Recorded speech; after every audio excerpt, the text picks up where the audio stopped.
Hi and welcome back to my YouTube channel. My name is Sam and today I'm going to be reading Brandon Sanderson's Elantris novel. As you can see, I've already read it and I'm very excited to discuss it with you. This one is kind of a divergence from Mistborn. It's more kind of a standalone. I believe it's his debut novel. And yeah, I'm very excited to discuss this with you. So there will be spoilers in this book. There will be spoilers in this video. I'm also going to be reading the two short stories, The Hope of Elantris and The Emperor's Soul. They'll be discussed at the end. I'll read them after this one. And I will be reading this in check-in. So I'll read a chunk, I'll do a check-in, I'll read a chunk, I'll do a check-in, and so on and so on. Because that's how I felt like recording this video. So yeah, leave all your thoughts on Elantris in the comments below. I can't wait to discuss it with you. It's a really interesting novel, like non-spoilers. This book was so good, like 5 stars. I loved it. It was so interesting. It's one of those fantasy books that focuses less on kind of just generic sword battles and dragons and stuff, and it's more politically based. It's about people using other people and people manipulating situations to help themselves. And there's a lot of intellectualism in here as well. And there's like a city full of dead magic and people in monstrous forms. It's a really imaginative novel, especially for a debut novel. Like if this is your debut novel, I think you have a lot of to be proud of. Like this was brilliant. I'm sure it's been edited over the years and it probably was in a very different form when he originally wrote it, but as a debut novel, this is so strong. Like it's so good. And especially it's a very bold choice as well to do your debut fantasy novel without like dragons and action and stuff, in more like political base. That could have really gone wrong. But obviously it's Brandon Sanderson, it did go wrong. Anyway, I'm rambling, I'm yapping. Let's get into this video. Let's discuss Elantris and all the love I had for it, and obviously the two short stories. So yeah, let's get into my first check-in after I read the first about 100 pages. So leave a like, comment and subscribe, and support the channel. I really appreciate it. Let's get into my thoughts. Okay, so I am about 100 pages into Elantris now, and I thought I'm going to film as I go because there's so much new lore, new names, new places in this book that I thought if I wait till I finish and then film this, I will have forgotten a lot of the stuff that happens, even though I'm annotating and sticky tapping like literally every page at this point because it's so good. Not as good as Mistborn yet, but we'll hold our judgment until the end. But I thought, yeah, I'll film it as I go, otherwise I'm going to forget basically everything that happens because there's so much going on. And I thought I'd got the hang of it after 3 books in the Mistborn world, and then obviously Hero of Ages happens, and now I'm kind of like, I don't know what's going on anymore. So yeah, here we are. So in this book there are 3 main characters. There's Prince Raodon, who is my favorite POV so far. He is the most interesting story at the minute. Then there's, I'm gonna look at my notes, there's Seren. She was wed to Raodon, and then something happens and that goes on. We'll get into more details in a minute. And then there is a priest called Harathan, and he's a bit of a dick. I think he's the villain of this book. I think it's pretty obvious that he's the villain of this book. But yeah, I'll break down each character individually, but their POVs do kind of switch and swap throughout the book. Like it's not one continuous story, they switch. But with Prince Raodon, so basically he has the most quotes that I've highlighted because I love his POV. And the opening of the book, chapter 1, the first line is, Prince Raodon of Arlon woke up early that morning completely unaware that he had been damned for all eternity. What an opening line. That was such a good opening line. I really enjoyed that. I thought it's just so good. I was literally just like, excuse me, what is going on? That was a banger of a thing. And the prologue as well was so interesting. Like it's literally just a page prologue, and I was annotating it like it was a school book because it was just, I just really like Brandon's writing and kind of the superlatives and the oxymorons that he uses. I think there's just he's so good at writing, and he sets up this kind of idea that there's this big city called Elantris. The name of the book is, it's a city, and a while ago there used to be a thing called the Sheod, and it was like this transformation that the people of Elantris would go through, and it would make them like gods. They'd get silvery hair, they'd get like these different powers. Initially I was thinking, are these like related to the Alamancers, maybe perhaps from Mistborn right there? it's not related to that, but that my initial thoughts were like, oh, is this kind of old-timey lore from the Mistborn time of like they're the Elantris? And I was under the impression that Elantris was Lutherdale from Mistborn, because I'd forgot that it was called Lutherdale. So I was like, wait, is Elantris the capital from Mistborn? And then I like after like 50 pages, like, no, I'm being stupid. Lutherdale was the capital in Mistborn. But yeah, so the Shade is this thing that gives people magical powers, and it was this huge like main thing in Elantris, and it was well renowned for these magical powers. And then something happened with the Shade, and it became kind of more like a plague, and people would get like black belts and stuff on their faces, and they would be treated like subhuman, like they lost all their power, and Elantris was walled off and left to rot. And that happened within the span of 10 years, which, and like it's all treated like this mysterious event that happened. So I have like a sneaking suspicion that something's going on with like the memory of the general population, because surely, because they treat it as like this mysterious thing that happened. The Shade is a mysterious thing that happened, but it happened 10 years ago. So I feel like you would have the memories of what actually happened. I don't know why everyone's kind of mysteriously forgot. I know it's like a big city, and it's now been walled off, and it's guarded by the city outside of it, which is Arulon, which is the main city that we're in. I'm like, how has no one remembered the truth? Like, surely that couldn't have happened overnight. That seems like something must have happened to cause that. But that's my little conspiracy theory brain going on. But basically, the Shade has become this plague thing. So Raoden wakes up in that first chapter, and he has caught Raoden has caught the Shroud, and he's got these black welts, and he opens the door to his maid, and she's like, oh. And he immediately gets thrown into the walled off Elantris. So the city Arlon is next to Elantris. It's literally built on the wall outside, and they kind of guard it to make sure no one gets out of Elantris. And they throw him in there without a second thought. And throughout the book, through Seren's POV, the other character, it's so weird because no one mourns that he's gone. And like they just throw him in there with no second thought. His dad doesn't care. And I'm like, what's going on? Is the dad got something to do with it? Is there like a deal to put a certain amount of people in Elantris? Is it like, do they sacrifice people that they shared and specific people get the disease? Because it seems, I know it's set like it affects random people, but it just, the fact that no one cared that Raoden had it, like I'm feeling that maybe it's going to be revealed that he did something to upset his father or the court, and they chose him as the next victim of the Shade, and that's why no one really cares. Because Seren, who was wed to Raoden, I'll get to her in a minute, but she does this whole undercover thing where she's trying to observe the court and try and figure things out. And she's just noting, like, no one cares. No one cares. Even at the funeral, no one really cares that he's gone. So there's something suspicious going on there. Raoden gets thrown into Elantris, and it is a hellscape. It's grimy, it's dirty, there's no food, there's barely any light. People are like just laying on the streets, and we find out that there's kind of this magic in Elantris that makes it so that any bruise or scar or cut or injury you sustain is permanent. You permanently feel that pain. So he kind of gets jumped because he's sent into Elantris with like a basket of food, wine and stuff. And obviously the people already in Elantris, that's the only source of food. So they jump the new people that come in, and that happens to Raoden, and he stubs his toe and it kind of breaks his toe or whatever. And he's like, why is the pain not going away? And he meets a guy called, I think, Galadon, who's from Dulladale, which is this different city, and he's a bit like, oh, I didn't realise the Shade affect people that far away. And he's been there for like a couple of months, and he becomes the guide for Raoden. But Raoden breaks his toe basically, and the pain doesn't go away. And Galadon says, yeah, no, none of the pain goes away. Any pain that you sustain in Elantris will stay with you. And so the whole culture in Elantris is built around that, which is such interesting world building. So even the bad guys, the people, the gangs and stuff, they won't attack you if they think you'll fight back, because they don't want to sustain any injuries themselves. So they prey on the vulnerable and the people they don't think is going to attack. So when Raoden kind of defends himself a little bit, the thief is kind of like, oh, okay. And they back off after taking his basket and stuff.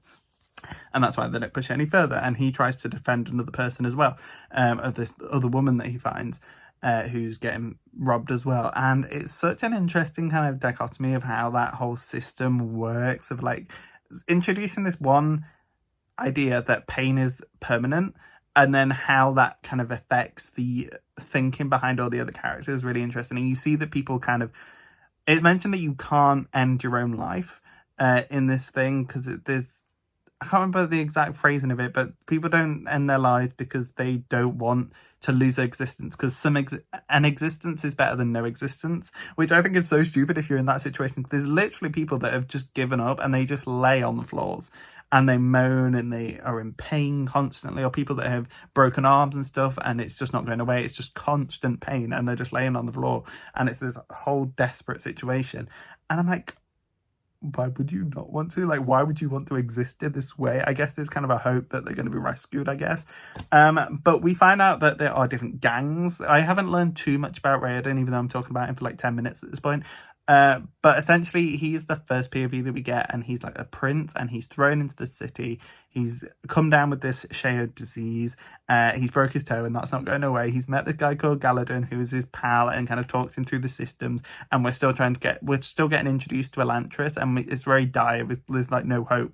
And the last thing that I'm going to point out with his POV is that there are different gangs in Elantris. There's 3 main ones. I only caught the name of 2 of them. I only understood like 2 of them. But there's one, sorry, let me look at my notes. There's one called Karana, and she is kind of like the more chill gang leader. Like if she's going to rob you, she'll do it herself. And she is occupying the palace, I think, of Elantris, and her policy is basically like, if I were going to rob you, I'm going to do it myself. And they're more chill. They won't hurt you for the fun of it. If they can avoid hurting you, they'll avoid hurting you. They'll just rob you and take your stuff and leave. Like, they won't purposely maim or injure you. And then the other person, oh, and another thing about Karana, I'll have to check the name of the thing when I start reading again. But she is also known for having tried to escape Elantris, and she's managed to get out to Orelon a couple of times and been put back. So that's when we learn that it's not impossible to leave Elantris. Like the guards on the tower, we learn again in Saren's POV in Harathan's POV, that they're not really that fussed. Like the whole city of Orelon is Orelon the name of the city? I feel like the name of the city is different and I'm saying it wrong, but for now, I'll correct myself if I am wrong. But the guards in Orelon, the whole like city fell at one point and the merchant class kind of took over. So the guards that they have on the wall aren't really trained or not really fussed. They're just there for show.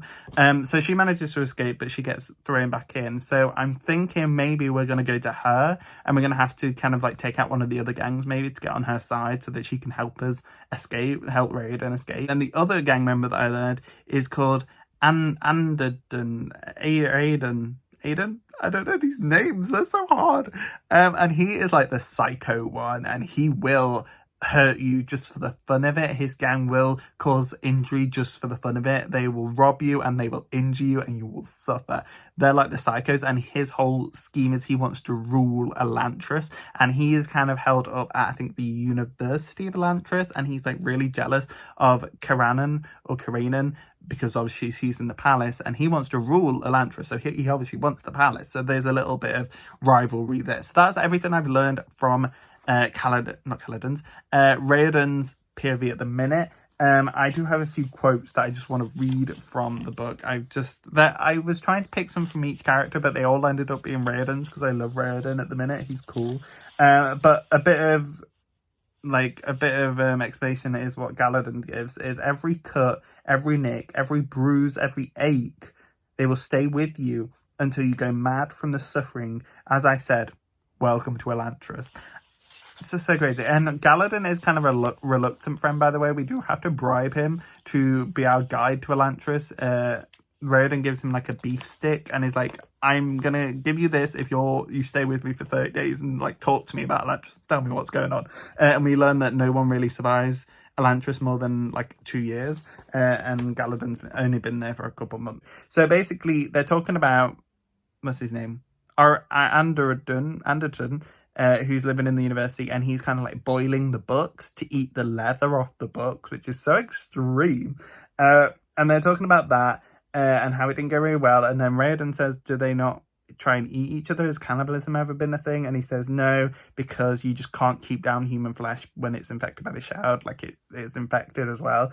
And Raiden goes, it's nice to see that cannibalism has been so logically ruled out as an option. Raiden says dryly, I told you, Sully, the hunger makes men do strange things, and that makes it all right. Wisely, Galadon didn't answer. Raoden continued. You talk about hunger and pain as if they are forces that can't be resisted. Anything is acceptable as long as the hunger made you do it. Remove our comforts and we become animals. Galadon shook his head. I'm sorry, Suli, but that's just the way things work. It doesn't have to be, Raoden says, like an action hero. And then the last quote that I have bookmarked here to talk about is, Raoden is obviously a book nerd. He calls himself a bookophile at some point, I think, as well. And he gets to Galadon's like secret hideaway space in his books, and he goes, "Books!" Raoden says with excitement. And then Galadon's like, "I should never have brought you here," Galadon muttered. "Now I'll never get rid of you." I just thought that was funny. But that's all the quotes that I was going to bring up in this. They were all Raoden's. So the other character that I brought up is Saren. And she was due to wed Raoden. So she'd come from a different land. What was the name of her land? I can't remember. I haven't written it down. But she came from another land because she was going to marry him to cause kind of like a political pact to stop Arlon joining the Fjordans. I don't know if I'm saying Leigh Bardugo's one because it's very similar to the Fjordans in Leigh Bardugo's book. And now I'm like, I can't split them up. I'm probably saying it wrong. But there's a place called Fjordan. We're going to go with that. And they are like extreme religious-based culture, and they're very harsh, and they want everyone to assimilate and be hegemonic with them, and anyone that isn't, they kind of kill, and they just want power and stuff like that. They're the bad guys. They are the Fire Nation. And basically she was married to Raoden to stop this Arlon place next to Elantris from joining them. But then she gets there, and Raoden's died. They haven't told her that he's in Elantris, so I feel like at some point she's going to find that out, or she's going to end up in Elantris and trying to rescue him, hopefully. And she is such a smart character. Like Saren, I'm going to trip up on their names all the time. She's such a smart character. I don't know if you've ever watched The Walking Dead, but Melissa McBride's character, Carol, when they enter Alexandria, and she kind of goes, because Carol's like this really badass character. She literally just blew up a whole settlement to save the gang. And we get to this new settlement. And she kind of goes all meek, and everyone's like, no one says anything, but she starts playing like the victim housewife, because initially she was a victim of domestic abuse and then she becomes a badass, but then she reverts back to kind of like meek, like unsuspecting character when she meets these Alexandrians to kind of make them not think of her as a threat. And Saren does a similar thing to that, and it just made me think of Carol, and I'm like, I already like you. If you are going to remind me of Carol from The Walking Dead, I'm going to like you because I love Carol. So she puts on this kind of whole dim-witted kind of face because she can see that they're not really taking her seriously, because the king is like a misogynist. Like he's like, oh, go do some embroidery or whatever women do, and he's like just an asshole. So she kind of uses his lack of respect and kind of respect for women against him, and she acts all dumb, and that she starts kind of working things out and making observations. And she also has this kind of, I don't know if he's a servant or a friend, but it's kind of this ball of light called Ash. And they're kind of like these creatures that are supposed to be really common in Arlington or Arlington. I've already forgotten the name of the place. They're supposed to be really common, but that's another thing that we notice is they're seemingly not around at all. Like they're rarely around, and she makes a comment of that, so I'm going to bring that up here. But she has him, and I can't remember what his species was called. I will try and remember next time I do a check-in, but his name is Ash, and he's a floating ball of light, and he can be like FaceTime at one point because she talks to her dad, and she has such a good relationship with her dad. I feel like he's going to die because that cannot last. Their interaction was so sweet and so cute, and he like really cares for his daughter, and he's like just wanting the best for her, and I'm like, he's going to die. This cannot last. But basically Ash has the ability to kind of, if Saren has one and the dad has one, then they kind of connect, and then you can like see the face of the other person you talk to, basically FaceTime. And that was really cool to see, and their little talk with her dad was really interesting. She hasn't really done much within the plot. She attended Raoden's funeral, and she's making all these kind of notes, and she's gathering all the information about why it's suspicious, and she runs into Harathan, who I'll talk about in a minute, and he kind of clocks her, and she's like, oh shit, why is a Fjordan high priest here? Like, what's happening. Our marriage with Raoden, which she's technically, I should mention, she's still technically married to Raoden now. It was made official when Raoden died due to kind of like the customs of Arelon. I'm probably saying all these names wrong. I'm so sorry for the Brandon Sanderson lovers. I will try to learn the names properly. But basically in that culture, if your wed dies, then you are officially married anyway. So she's kind of really annoyed because she's like, my marriage with Raoden, which is now coming to effect now he's dead, is supposed to stop the Fjordans from being here and getting influence and stuff. But then she clocks Hrathen and is like, what's happening here? So now she's suspicious of him, and Hrathen in his chapter we found out clocked her, and that's kind of where I stopped to film this. He's just asked his kind of number one buddy who she was, so I'm like, oh, there's gonna be drama there. But other than that, she didn't really do anything. Like, she's kind of building the lore for us. She's telling us like what's suspicious in the city, and she's like doing really good like Carol stuff. She also goes and finds her uncle who is in the city. He's called Kian, or Kiin.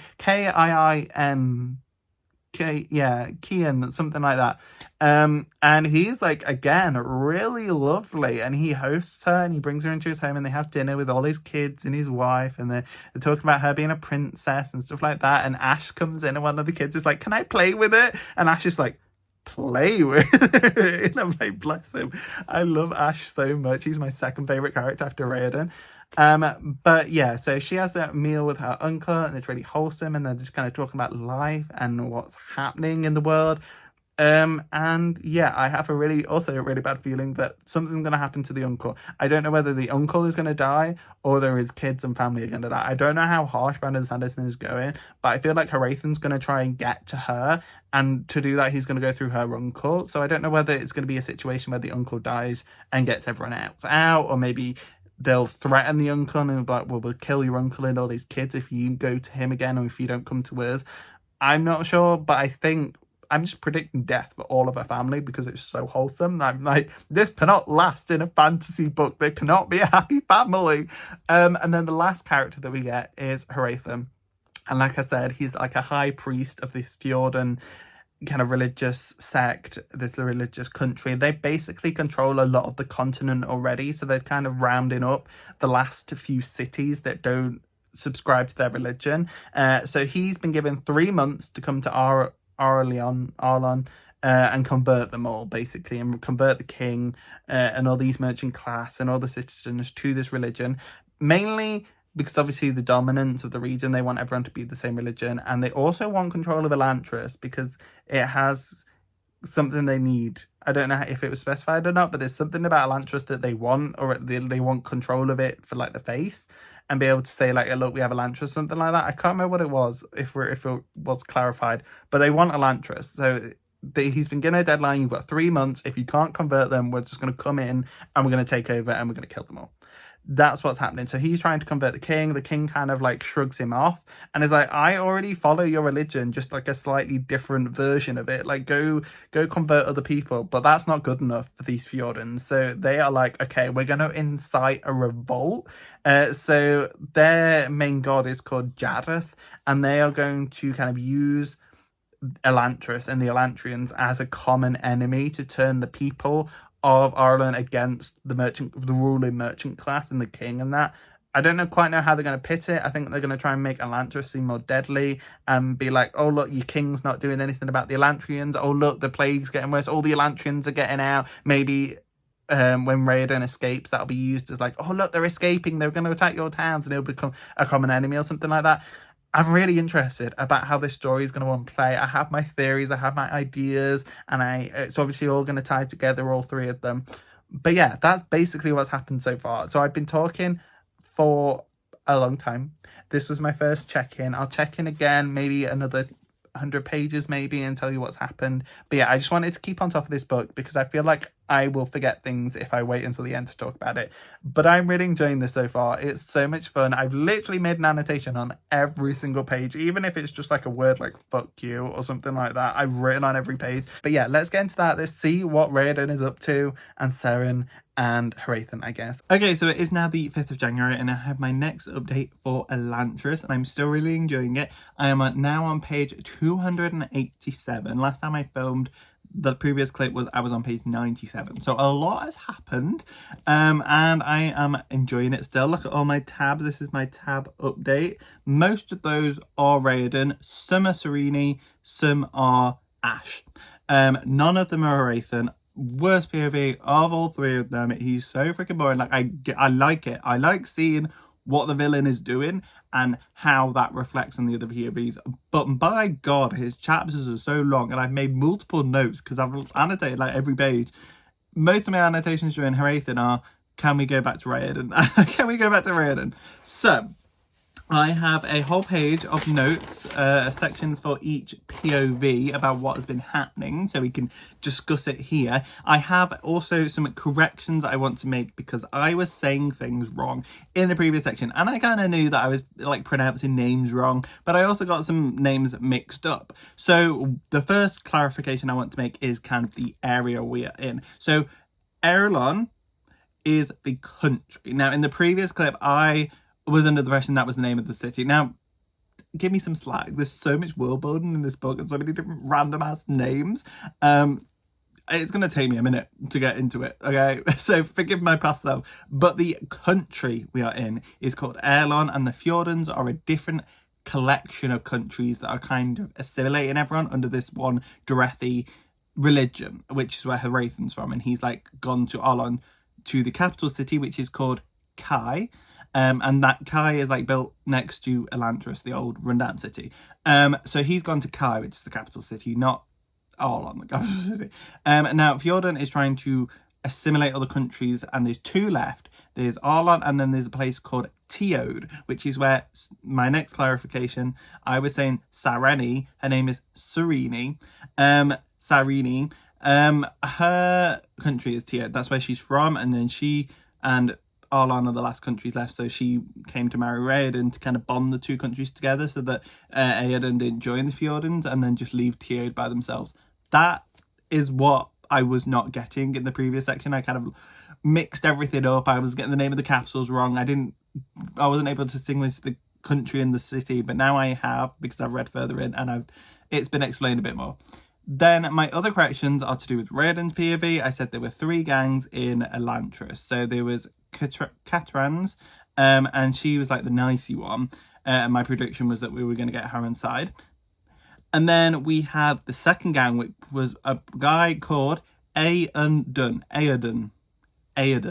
And he was kind of the crazy one, the one that would just attack you for the sake of attacking you. Then the third gang, which I didn't manage to pick up on the name of, but I have now, is run by a guy called Shaw. And he is known for having the largest gang. So the 3 gangs are those 3. I had lost track of what the third one was, Shaw's, and I was also saying Aedan wrong. So they're my clarifications. Yeah, that's all my clarifications to make from the previous section. So I'm going to, again, go each POV, and I've separated it all into the separate characters because I don't really want to jump back and forth. I just want to tell you what this character's done, then this character, then this character. So I'm going to start with Raiden. Raiden, we ended off just after the part where I'd read it to film the previous clip.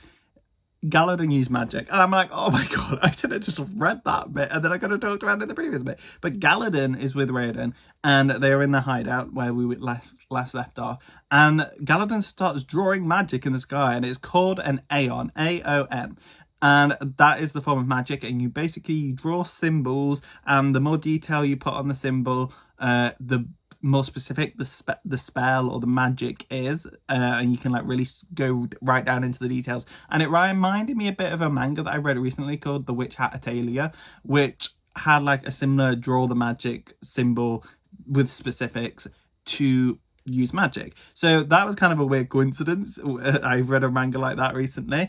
Then we begin to see Raiden, and he starts to save people. So the tradition is newcomers to Elantris are pushed through the gate, and then they're in a courtyard market space, and depending on which direction they go depends on which gang is going to attack them and steal the food that they are put in with. So Raiden actually starts formulating plans, and he starts rescuing people from there by tricking the other gangs and get the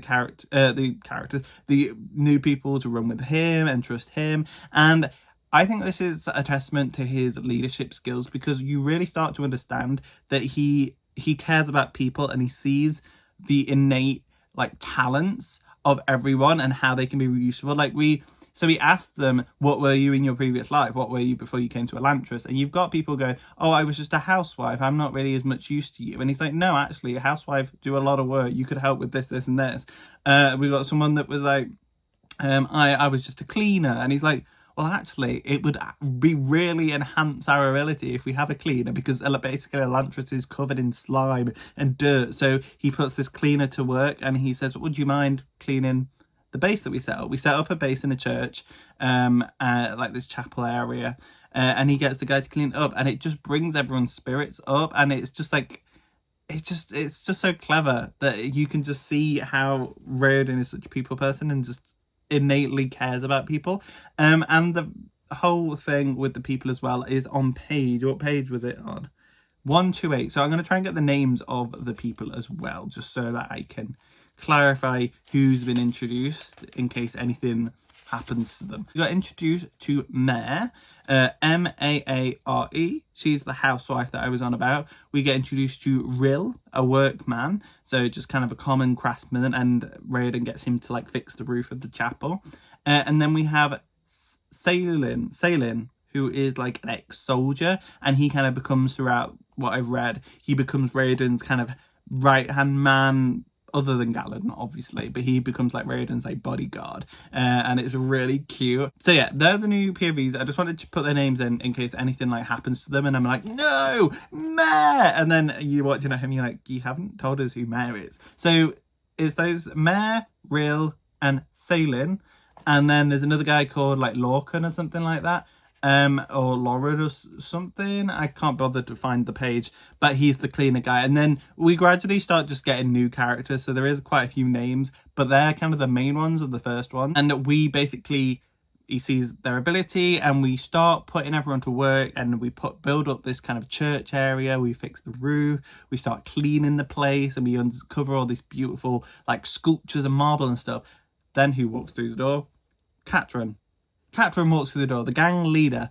Luckily, one of the nicer ones, but she basically comes in, is like, break their bones, tear it all down, break it up, and then we're like, what do you mean? Like, I guess they're annoyed that we've been stealing the new people so that they can't get the food for their newcomers. But like, why have you got to break our bones and smash everything? Can't we like talk it out? But eventually, Riordan, being a people person, he's able to kind of talk her out of it, and we are basically like, we know that she's tried to escape before and she's tried to break into the castle. So Riordan uses that knowledge and is like, hey, if you leave us alone and don't break our bones and smash everything up, I will help you break into the castle. He doesn't reveal that he is the prince. So this entire time in Elantris, he's going by the name of Spirit, because he doesn't want people to give him merit for being... He wants to build himself up on his merit, not on his title. So he's been going by Spirit. So he said he doesn't reveal that he knows anything about the castle, but he's just like, I can get you in.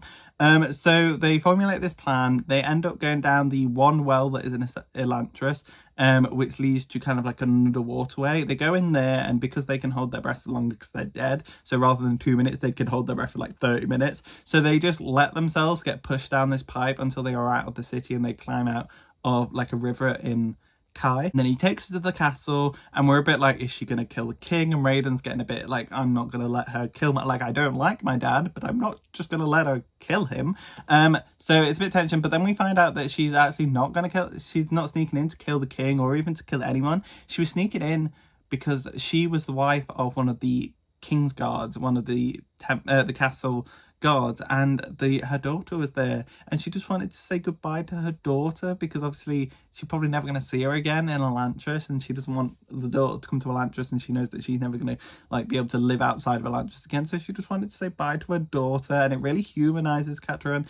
And then she's like, it's still kind of grumpy sunshine situation between her and Riordan at this point, and they're kind of gelling, kind of getting to understand each other. And then we go back, and she's really appreciative, and she actually takes us to the palace, and we find out, because earlier Riordan had questions, where were all the children in Elantris? We found out that Katrin actually collects all the children, both the ones that have given up and are just kind of lumps on the ground, depressed, and there's also some like really lively children, and they're just acting like children, and it's so human and it's so nice. They're like playing, and we learn that they have a bit more resilience to small injuries than other people do. They do eventually succumb to it, but they can take more of it than an adult can. And she's basically babysitting all the Elantrian kids, and it's like, hey Raiden, I really appreciate that you helped me. I'm okay with like allying with you. So now we have her on side. So that's one gang out of the way. Then we have a confrontation a bit later on with the other gang, the one run by Aendon. I've already forgotten. We actually have a confrontation with Aendon, who is the one in the university. He's the savage one, and he wants to rule Elantris. So he is very jealous that Catron has the palace. So they formulate a plan to take them out. So they weaken some supports for the roof, and they try and trick Catran and the soldiers that she has into this kind of space so that they can drop the ceiling on them, basically. But Raiden hops in last minute and is like, wait, Aendon, I know you from before Elantris. You are Teod. You are a sculpture. Look at the art of Elantris. Would you really want to destroy this? Like, look how beautiful it is. As a sculpture, you should appreciate the art in this room. It basically talks to the inner Aendon, aka Teod, his real name, and reminds him of who he is. And then we get him on side as well, but not all of his men this time. So with Catran, it was a bit easier because all the people that were in her gang cared about the children, and then they saw that Raiden was a good guy, so they all joined him. Whereas with Aendon / Teod, only 30% of his people joined us, and 70%, rough estimates, went and joined Shaw, the last gang that we have not dealt with yet. So now they were already the biggest gang, so the biggest threat, and now they have even more people. So I really think there's gonna be a big confrontation at some point, and I feel like people are gonna. I don't think that he's gonna be able to talk all three gangs around. Like I don't see that working. Like, it's already like a miracle that it's happened twice. Like, give me a nickel 2 times every time, if you know what I mean. It's gonna happen a third time, and if it does, that's kind of like a cheat out. Like, we just talk to everyone. But I feel like there's gonna be some form of confrontation, especially with Shaw, and we've not really learned much about him. We knew the like key characteristics about the other two. Like, oh, this one's okay. This one's very angry and aggressive, but this one we've not really learned much about. So I feel like there's going to be a cull, and we're going to lose a lot of characters, so I feel like either all the small characters are going to die that we've been getting to, so Mare, Real, Saladin and stuff like that, or Galadin's going to die. I'm really scared that Galadin is going to die because he's the supporting character. He's like the right-hand man. He has so many like cute, adorable lines, and I feel like he's going to die. Now, also, whilst we're on Galadin, we also kind of have hints that he's not maybe telling us everything. So he's told Raiden that in his past life before Elantris, he was a farmer. And we know he's from a different country. But it's a country where people don't really get the Sheod. So we're a bit suspicious of that. And we're also suspicious because he has a very eloquent way of speaking that a farmer perhaps wouldn't. So we're very suspicious of him, but we're not like pushing him to tell us because we kind of trust him. And I'm so scared, other than him actually dying, another one of my fears is that he's going to betray us, because obviously we gave him the meat so that he would be our friend for 30 days. But what about if he like is just gathering intel? Maybe he's like Shaw's second-hand man. Maybe he is Shaw. Maybe he's like, I'm thinking too much into this. I'm thinking too deeply. But what about if he is actually Shaw? Because we've never seen Shaw. So what about this guy? What about Galadin is Shaw? And do you think that could be what happens? Oh my God, if it does, I called Catran coming to our side. That scares me. Okay, I think I'd rather him be dead than turn on us. That would break my heart. But if he turned on us, we could turn him back. You know? And Raiden's like whole situation as well is he doesn't want to kill people. He's like, there's not enough people in Elantris for us to be killing each other. We all need to like come together and build Elantris anew. And he's been saving the seeds that people are sent into the city with, and they're actually going to be growing gardens and growing corn to potentially have a renewable source of food for everyone. And yeah, he just wants to build Elantris back up. And I'm like, if we clean the city and we get the people in line, we're going to be good. Then the last thing for Raiden, I've been talking for a while.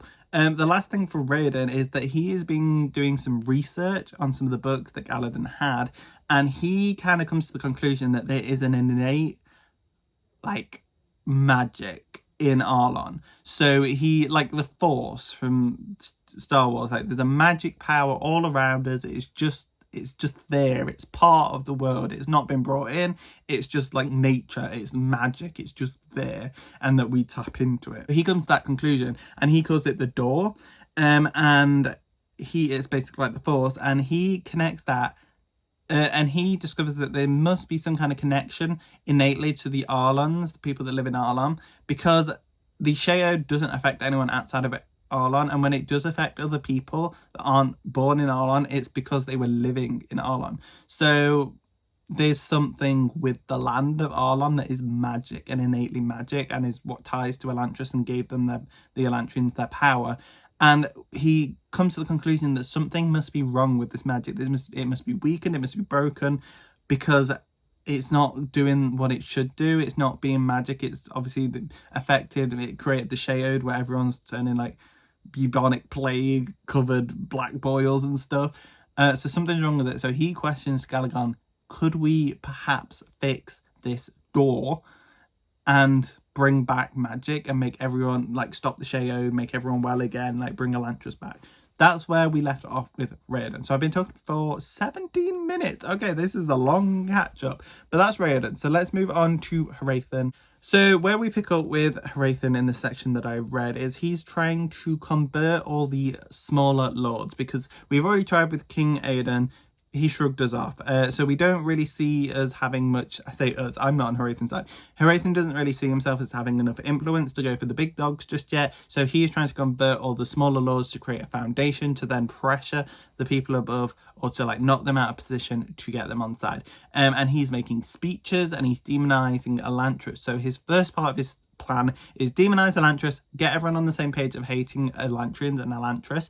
Second step that we learn a bit later on is that he's then going to connect that hate to Elantris to the people that he wants them to hate, the other religion in this country, to turn them against that and make them more susceptible to joining the Dothraki religion. So like the priests that set up like giving people things to go into when they're sent to the Elantris, like all the goods they're given, he's like targeting the people that are doing that basically. Now, I think I mentioned in the previous section his like little side man Dilaf, and how he was made an Odiv, which basically means like second man, like servant basically. Now Dilaf is actually getting very into it. Like, he is passionate about hating Elantrians, whereas Hrathen's just kind of using them to get to his own goals. Dilaf is genuinely hates them, despises the blood, and this becomes an issue. So briefly, just harkening back to the Lords aspect, with all this work that we're doing, we have Hrathen making speeches, he has Dilaf making more passionate speeches. We get on side a big lord called Telri. Now, he's kind of teetering on whether he's going to support Hrathen or not. And ultimately, Hrathen kind of unveils that his plan is to get rid of Aedan and get a more susceptible persuasion king that he can persuade a bit better.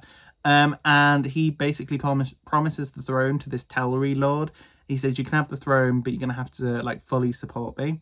And Telri agrees. So we have that. And we also learn from Telri that Elantrians, like Raiden and Catran from the previous point, he learns that Elantrians have been escaping, and I'm like, oh shit, is he gonna like capture Galadon or like Raiden? Is he gonna capture one of our people and like learn about Raiden being an Elantris?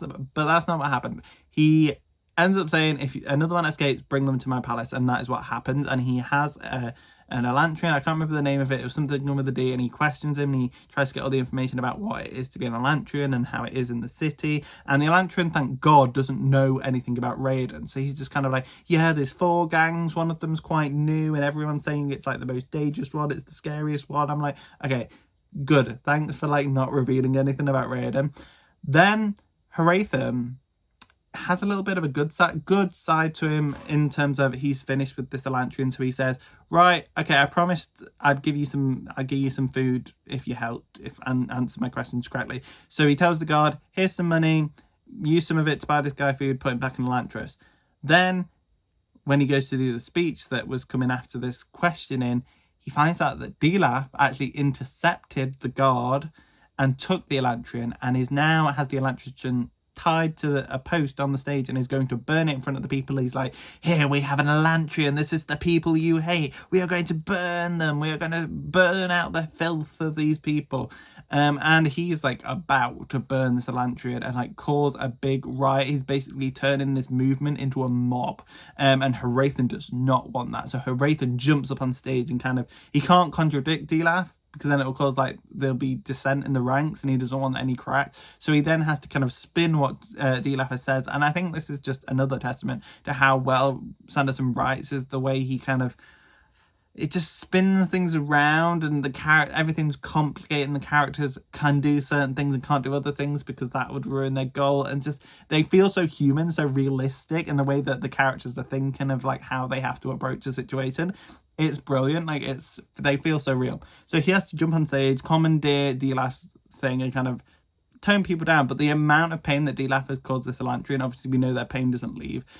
Once we get rid of the crowd, we kind of have to kill the Elantrian anyway. And I was like, oh, like, I understand that it was a mercy kill, even though Hrathen doesn't really care. He's like, yeah, I feel slightly guilty, but not really. But I'm like, no, I know why we had to kill him, because if we sent him back, he'd just be on the floor, misery. But why do we have to burn him alive? Could you just like cut his head off or something? We learned that cutting a Elantrian's head off basically kills them. After that event, basically Hrathen is like, Dilaf is kind of out of control. So he writes a fake letter and is like, hey Dilaf, this is a really important message. I want you personally to deliver this back in Fjordell, somewhere in Fjordell, like the capital. So the Wyrn is like the big head priest of this religion.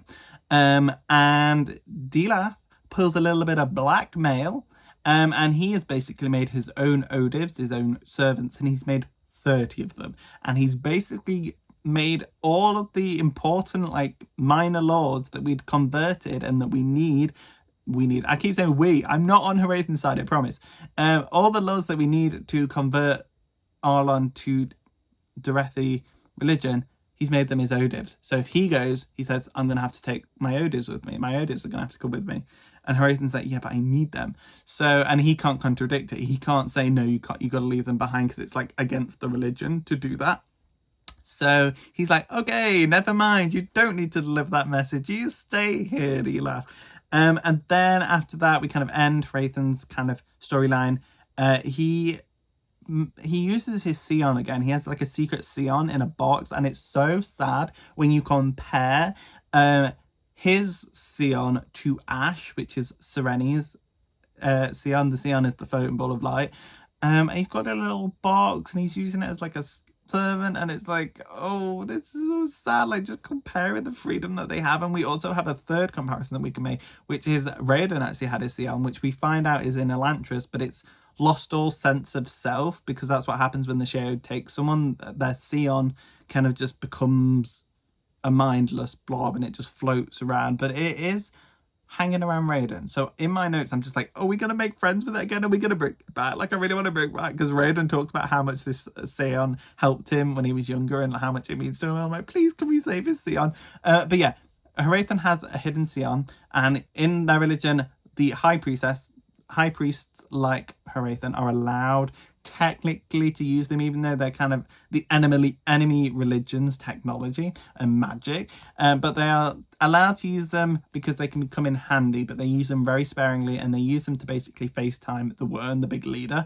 But this time he used it to contact someone who is written like a weedhead, like a druggie, and he asks for something. He asks for some kind of drug. We're not told what it does. I'm assuming it's to get rid of Dilaf in some way. But the guy says it's going to arrive in 2 weeks, so I guess we'll find out when it arrives. But that is everything with Hrathen. So Serene meets a new character who's called Lukel, who coincidentally is A, a lovely guy, and B, was Raiden's BFF, a best friend forever. And they like grew up together and they're really bonded. And I'm like, what a coincidence that this guy finds Serene and hangs out with her. But he basically introduces us to this kind of group of noblemen who are all not the biggest fans of Iron and the system that Arlan is under, and they have like secret meetings to discuss it all. And Keon's her uncle is in on it. I think I brought this up in the previous clip, but we get a lot of them kind of talking and discussing and uncovering what Hrathen is doing. And basically she learns about a load of different things. So one of the things she learns about is that Aedan has made like attempts to get rid of Raiden before. So that harkens back to her kind of trying to figure out what happened to Raiden. It's kind of gone to the back of our minds at the minute. She's not really into that at the minute. She's more into like what Hrathen's doing, from her initial like inquisition to what happened to Raiden. But that kind of brings it up a little bit. That sparks the flame a little bit again of like, oh, so he's tried to get rid of Raiden before, so perhaps this is a successful attempt. Maybe he's behind it. That's just kind of a little glimmer we get. Then she starts to clock onto what Hrathen is doing. So she doesn't straight away know, oh, he's using the Elantrians to like spread his religion. But she does start to see him making his speeches, and then there's this one part where she kind of disrupts him, and she uses her kind of Carol I'm just a dumb girl, I don't know anything act to kind of disrupt his speech, and she starts asking him like questions that she knows will disrupt what he's saying and put him off track and kind of make it seem to everyone else that he's not answering quick enough because he's like having to think about it. And it's just so funny, that scene where she's just asking, oh, what does this mean? Oh, why is that? And Hrathen's just like, well, basically, it's like ruining his whole speech. And he kind of clocks her. They're like kind of on the same level, like the adversaries, and they acknowledge each other's smart moves because he knows she's playing dumb, but he can't say anything. So they are constantly having this kind of back and forth where they each keep like spoiling each other's little plots. Like there's a bit in like a party that they go to where she's trying to listen in on the king because an important message has just been delivered to Iron. And Hrathen's like, my lord, wouldn't you have like these conversations more in private so dimmer minds don't listen in? And then the king ends up going away, and she's like, I was listening to that, and he's like smirking at her, so they like have their little back and forth, and I am so on her side, like, Jesus Christ, let's take out Hrathen.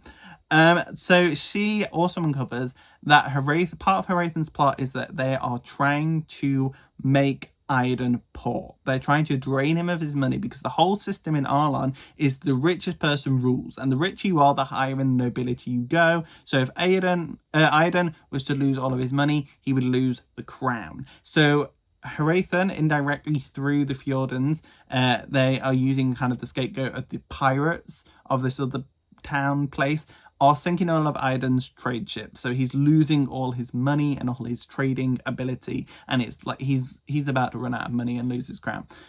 So she uncovers that. So she...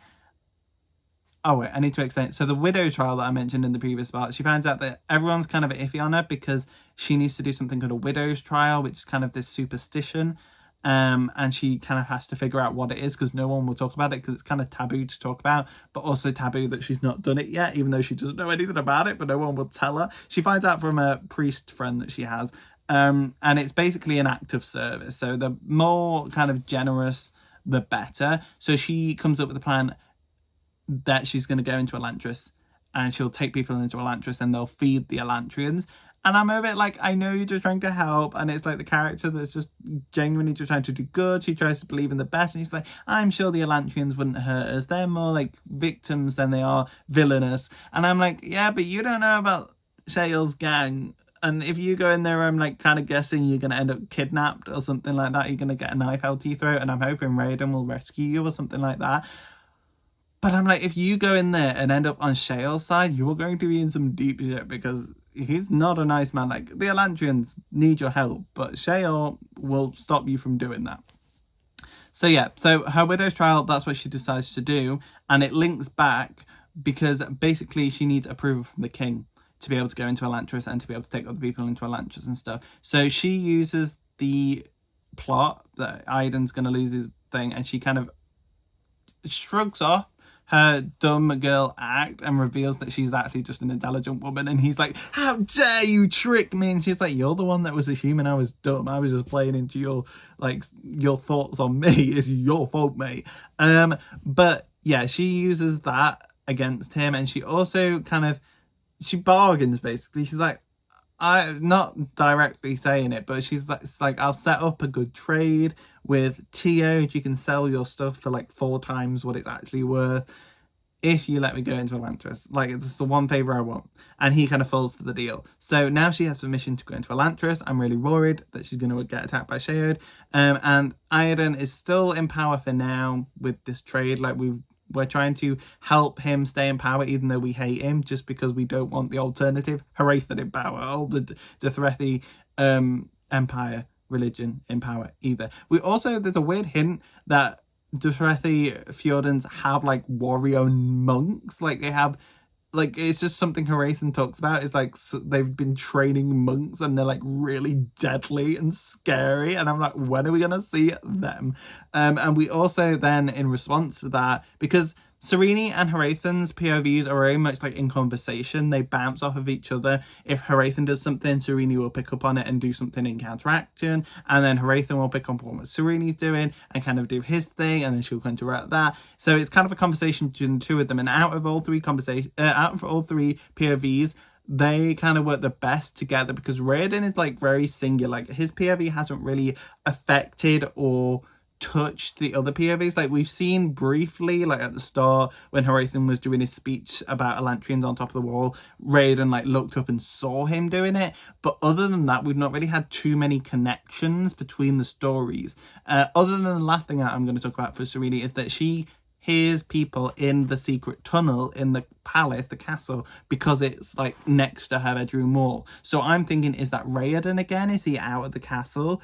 But I have not read the chapter after that, so it could be Raiden back out of the city. I'm not sure yet, but she now knows about that secret passage into the king's chambers. She just needs to kind of find how to get into it basically, and who's using it, because like, she keeps hearing sounds, and she kind of went, oh, it must be the wind at one point, and now she's like, no, actually that's the secret passage. Look how thick the wall is. Like, that's not just an outer wall, there's something else there.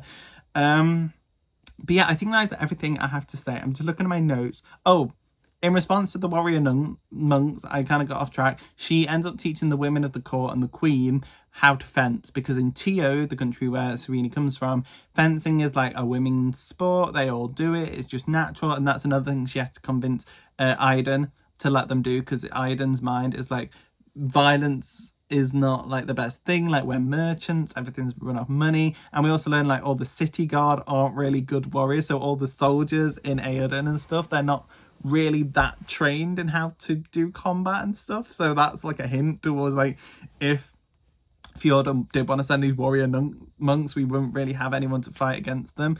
Or if the Elantrians broke out, the city guard that's on the walls probably aren't going to be competent enough to stop them.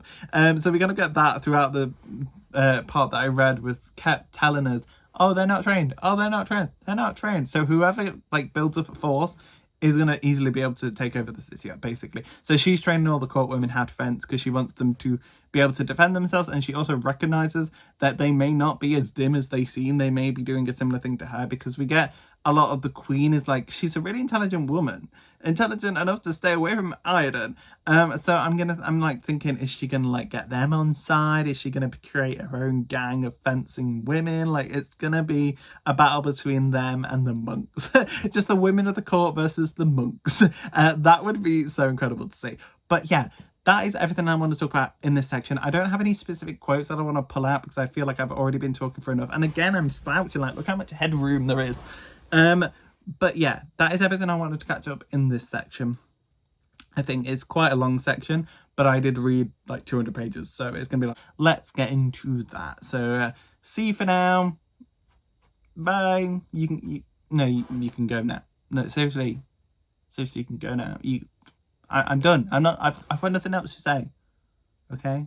Okay, bye. So I'm back with my final update for Elantris, because I've now finished it. So before we get into my thoughts on the overall story, we're going to catch up what's happened in the plot so far. So yeah, Elantris, I have finished it. So when we left off, Serene had found out about her widow's trial, and we start to see her take that forward, and she starts bringing food into Elantris, and it's this very kind of frustrating thing, because you get to see it from both sides. So for Serene, it's like this act of good. She sees no reason not to do it. She's like, I'm gonna give these starving people food and we're gonna like look after them. But then on the other hand, we have Raoden, and he's like, this is going to destroy everything that New Elantris has built up, because once the people of Elantris take this easy route out, they'll take the food, and then as soon as it's gone, they're gonna lose all faith again. And it's like she's unknowingly going to destroy all the good that Raoden has done, and it's such a frustrating situation because you understand both sides, and you're just like screaming at the page like, please Serene, and Raoden, just talk, please. Just like the whole time she was in there, I was just like,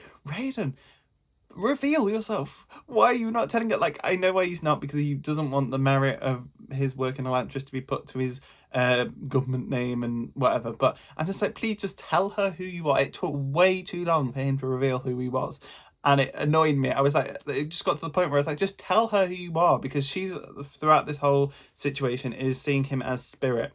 And initially when she goes in to do her widow's trial, she does a meeting with the gang leaders, and Spirit is kind of stays to the back, so it's with Katran and a fake Aodum, because we don't use Teod because we don't want to like put him back in that position. So I think it was Marishi that pretends to be him. I can't remember which one of the new Elantrians it was, but we have a fake Aodum. And they have this meeting and they're saying, yeah, sure, you can feed the people of Elantris, but you have to give us resources. And Serene's kind of very stubborn in this. And when the deal is made, when the supplies are brought in, so we see that with these requests, she is very like petty, and she tries to get the upper hand on them because she still sees them as like gang leaders that are kind of oppressing the Elantrian people, rather than what we know them as the people that have changed Elantris and made it better. So when they ask for like sheets of metal, for example, she gives them like the thinnest sheet of some metal she can. And when they ask for iron, she gives them a box of bent rusty nails. Like, she's so petty, and it's so frustrating because on one hand you're like, yes, she's using that brain, like she's so smart, and she's such an interesting character. I love her. But it's just frustrating because it's like, no, you're hurting your own cause. Like, these are the people that you need. Stop messing with them. It's so annoying. Then we see Raoden, aka Spirit, and he's kind of in the background of all this, and she is already, because she is so smart, she's already kind of clocking that there's something more to this Spirit character. Like, he's pretending to be like this like henchman, like he's just blending into the background, and she's like, he's suspicious. He's very why is he there? Listen, he's the boss. She just clocked him straight away. And I marked their first interactions, and this is Raoden talking about Serene, and it just melts my heart because she is like all suspicious of him and thinking the worst of him, and it's like he's the secret gang leader, he's like in charge of all this, and he's the bad one. Whereas his are just straight away, he's just smitten in love with her, and it's so adorable. So one of the lines is, his initial feelings seem to have been correct. He liked her. Where the letters had hinted, Serene fulfilled. She wasn't like the women he had grown accustomed to in the Arlean court. She was strong and determined. She didn't avert her eyes downward whenever a man addressed her, no matter how noble his rank. And then a bit later on, she was impressive in every attribute, intelligent, beautiful, and strong. Now, if only he could convince her not to hate him. It's just so sweet. Then we have a revelation about the door, and perhaps that it is somehow, so the door is the magic system that I mentioned in the previous update, and we have a revelation that perhaps it's not working and everyone's kind of deformed and the Sheod has happened because the transformation was not complete. So they might be like stuck in like a weird in-between of becoming Elantrians. So it says something is blocking the door. I can sense it through my Aeon. The energy is trying to get through, but there is something in its way, as if the Aeon patterns are mismatched. So that's a little hint as to what could perhaps be with the door, but we'll touch on that in a minute when we get back to it. Then, to end the first part of this book, we see Hrathen praying for the first time in ages, because we had a lot of kind of questions about whether Hrathen is actually loyal to his faith or whether he's using his faith to get his own means. And we see him pray for the first time in the longest time. He mentions like he's not prayed for a while. His kind of devotion to Jadeth, his god, has always to him been like full. He's never like doubted his faith, but then he's like, I actually never actually pray, so perhaps my faith is wrong. And this is all because the old guy priest that Serene was friends with had a word with him in the previous section and was like, are you actually a follower of Jadeth, or are you just using it to fill your own needs? So he prays, and he ends up taking the poison that he had brought over, And it's like end of part two.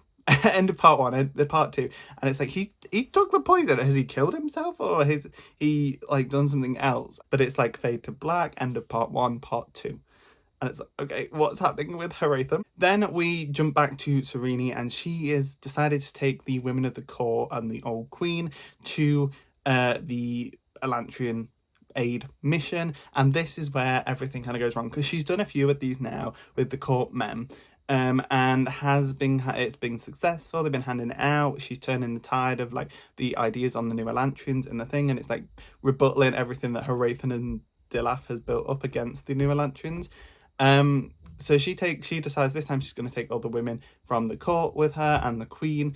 And then, of course, this is where everything hits the fan. This is where everything goes wrong. And we see from Raoden's perspective that the Sheol's men, so the last remaining gang, have been getting increasingly more aggressive and have been trying to get to these food drops, because it's basically like these starving dogs see food brought into the court and they're like, we just want food, and it's all they think about, and they've been attacking. But Saolin, Raoden's kind of soldier friend, has been battling them off, but they are getting weaker and weaker because obviously the cuts and bruises build up, and they go, okay, we can't protect them this time. And of course that's the time when everything goes wrong. So Sheol's men attack Serene and we fight them off. But another frustrating angle of this is that Serene then sees this as Raoden being a tyrant, because she's kind of uncovered that she believes he is the real like person in charge, and then she sees him fighting off these seemingly hungry people that are just trying to get to the food. In like her view, she doesn't associate them with the gang necessarily. She just sees them as just Elantrians fighting to get food and Raoden stopping them. So she calls him a tyrant. She's fed up with him. She's angry at him. And to top this off, Raoden has been putting extra supplies to the side to give to Catran and all that, obviously to feed the children. But obviously Serene doesn't know about the children in New Elantris, or New Elantris exists. So she just sees it as Raoden is a gang leader and he's stopping the people eating, and then it completely turns her against him. They all manage to escape relatively unharmed, but there's like a bunch of Elantrians that have been injured from the Shores group. And then she gets out, and then we find out that the king has now ordered the guard to go in and kill all the Elantrians because they have attacked the women of the court and his wife.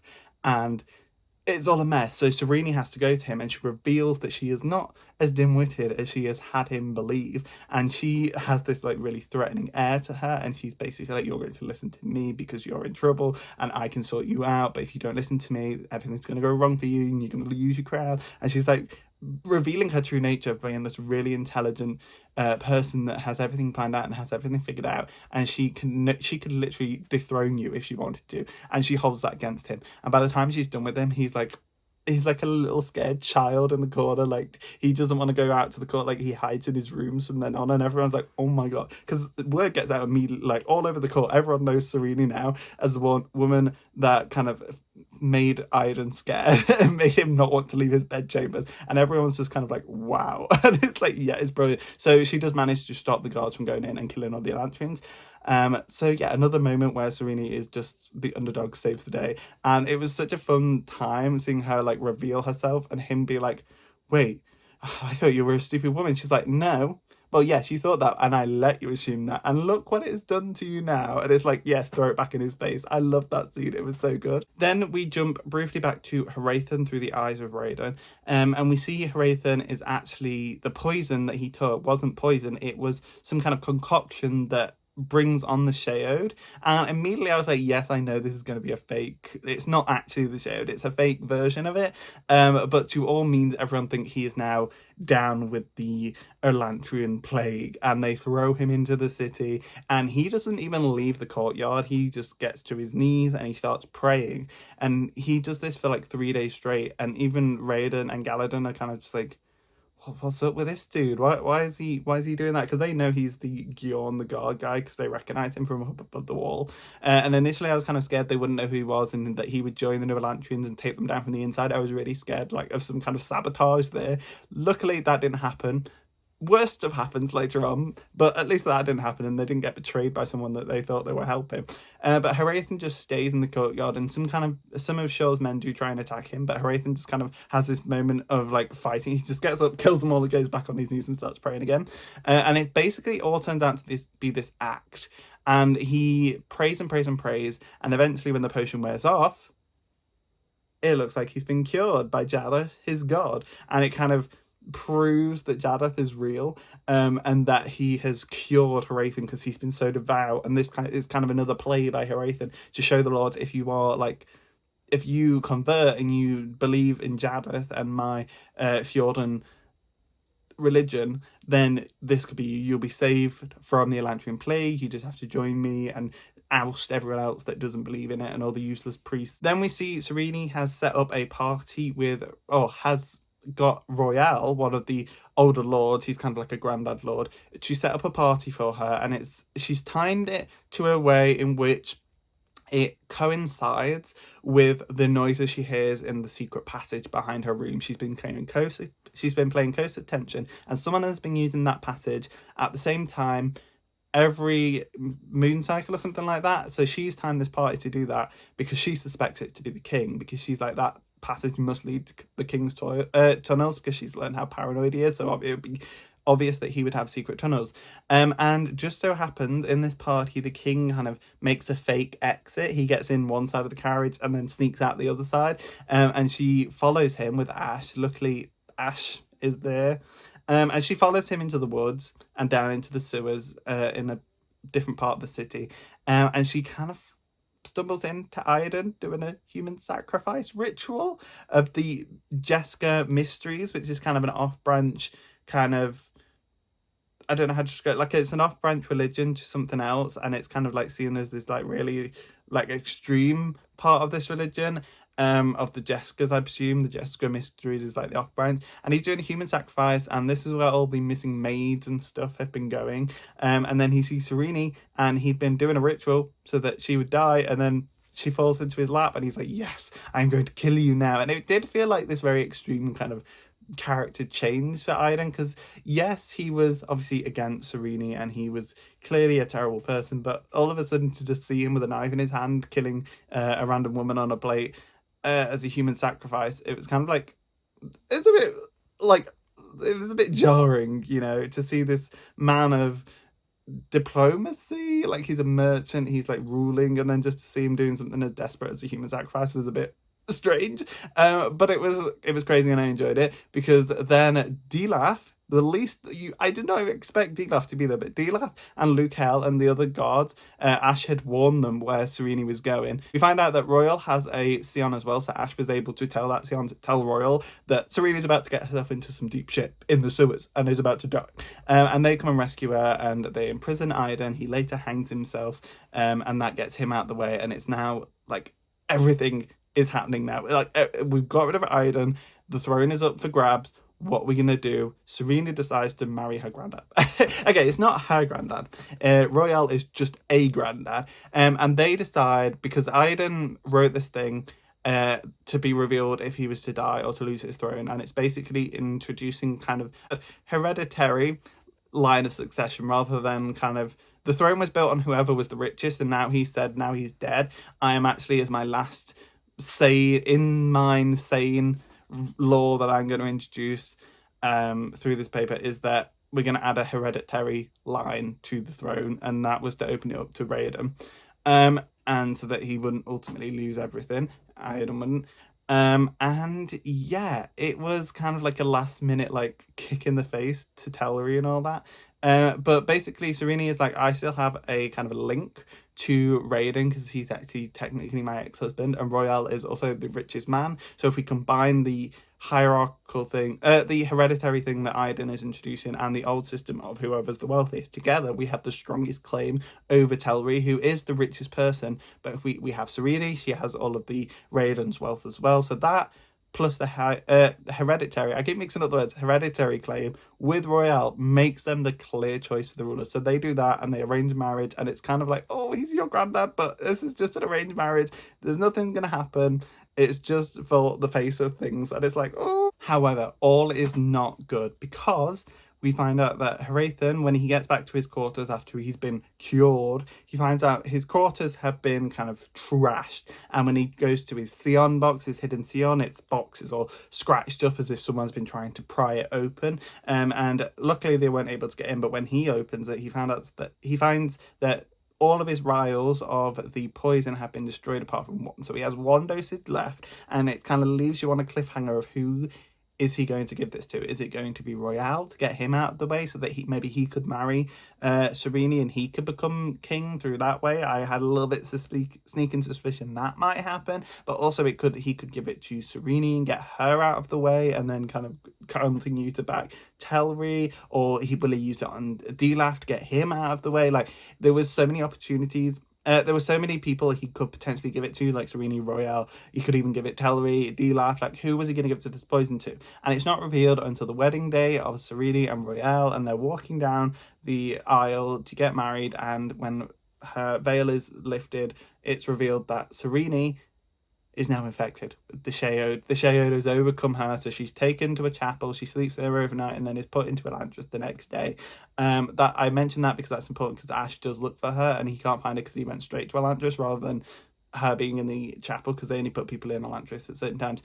That was the only reason I phrased it that way, is because Ash looks for her and can't find her at one point. And later on I'm going to say Ash finds them and go, ooh! But no.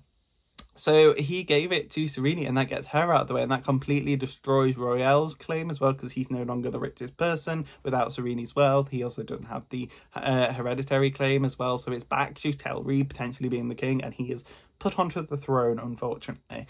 And yeah, Serene is put into Elantris, and we finally get her to understand what we were doing in Elantris. She doesn't find out who Raiden is straight away. She still sees him as spirit, but he collects her and he takes her to New Elantris, and she sees all these clean streets, all the grime and the muck is gone. She sees people just living, and she starts to kind of regret being so petty, because she sees how they're having to use all the different supplies that she gave, like the awkward supplies, like the really thin sheets of metals they've like bent round rocks to make mirrors, the rusty nails they're making into little figurines for the children, and all the clothing that she sent, which was in various garish colours, like bright orange, bright green. She sees that actually it reinvigorates them, and it like brings life to them, as like, look at all these beautiful colours that we have compared to the horrible city that we are living in. And she kind of regrets everything that. So we do get kind of a montage time of Serene being in New Elantris and getting to trust Spirit and Galadin. She doesn't quite like Galadin. He's a bit like brutish, a bit harsh with her, which is kind of funny to see them interact. But Spirit, Raiden, takes her to his library and they start studying, and while she's more focused on kind of the history of Fjorden, she finds out that Fjorden has been like rewriting the past, and that if she was to reveal this, it would destroy their whole empire's claim of virtue and stuff with their religion, like they've been making stuff up. Whereas Raiden's more like, can we actually like look at the aeons and figure out what's going on with the door? But she has not really any interest, but she does give us some important information before she ends up getting healed, because obviously the poison is temporary. She tells us that aeons were actually drawn in the image of Erlon, and like there were the all aeons descend from the shape of the country of Erlon, and then that then puts into place, there was an earthquake before the Sheod happened and everyone got ill and was bad. There was an earthquake that caused a chasm. Now that chasm then updated what Arlen looked like. So now no longer did any of the aeons include this giant new kind of a landmark in the country, and that's why all the magic stopped working, because none of the aeons matched what the country looked like anymore. And so they all just stopped working, and that's why everything crumbled, and that was the big revelation. That was like the key information that Serena gave us that unlocked it all.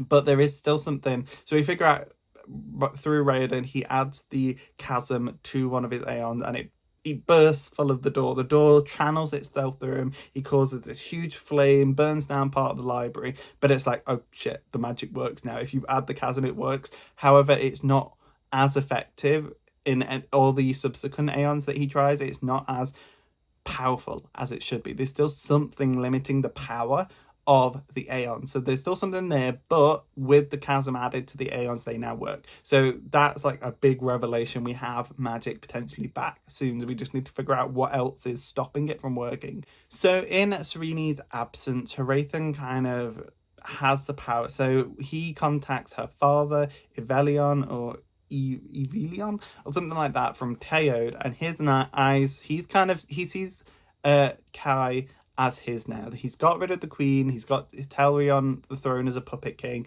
he's got all on in all sense of the word. Now he just needs to take over Teod. So he contacts Serene's dad and it's basically like, if I cure your daughter, will you convert? And Averilion, who is like a loving father and will do anything for Serene, we've seen this in all his conversations with her, he would put his country on line for her because he loves her so much. And he says, yes, I will convert to your Dothraki religion if you save my daughter from the shade. If you save her, I will convert.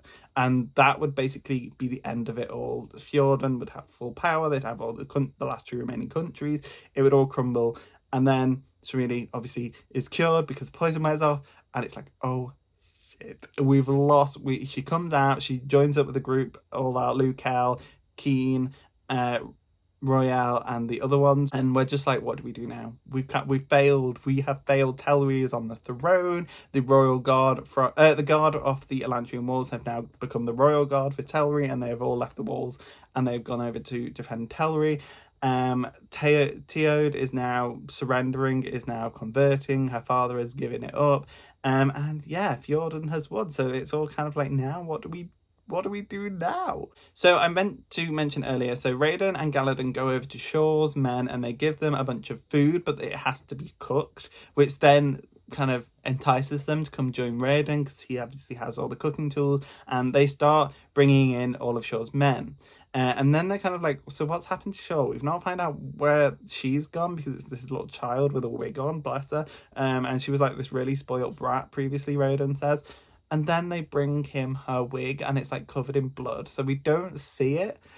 But this little girl who, she was greedy and angry and got people killed, but she was just a little girl that was hungry. And she's now died. She's died off screen.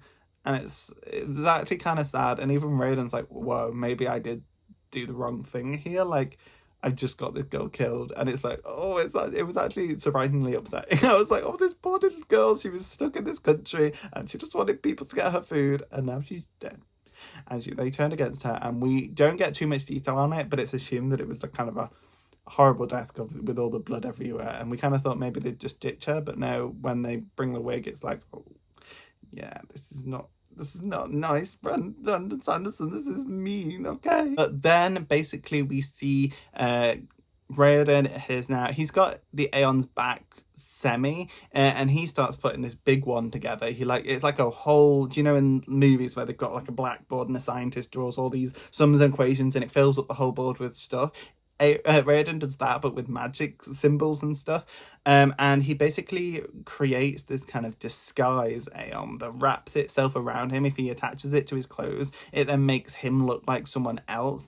So he takes on a fake doula personality, and they use these kind of disguises to get out of Elantris and they're gonna go figure out what's happening on the outside because they have been so isolated from all the stuff. Like, Raiden doesn't even know his dad's dead until Serene tells him, and they're like, you need to tell us what's going on outside of Elantris. And they didn't know any of that.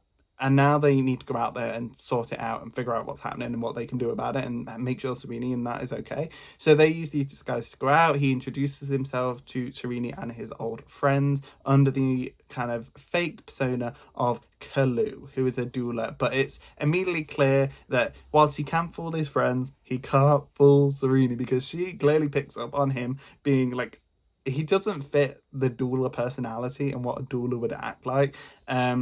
And she picks up on it, whereas his friends don't. And they have like a fencing duel, and she nicks him, but he doesn't like bleed because obviously he bleeds under his disguise, but his disguise is still whole. So she picks up on that, and she's like, "There's blood on my sword, but no mark on his face." And it culminates in this kind of meeting that she's having with the gang. And Kalu is there. He invites it like himself, and she's like, why is he's not allowed? He managed to get her in like a room alone and is finally able to be like, dude, I'm Spirit. I am Spirit, please. I've been trying to get your attention this entire time, but you have been like pushing me away because you don't trust this Kalu disguise that I've had, so I've not been able to tell you that I'm Spirit. And then we have this revelation halfway revelation that he's Spirit. He doesn't fully reveal that he's Raiden.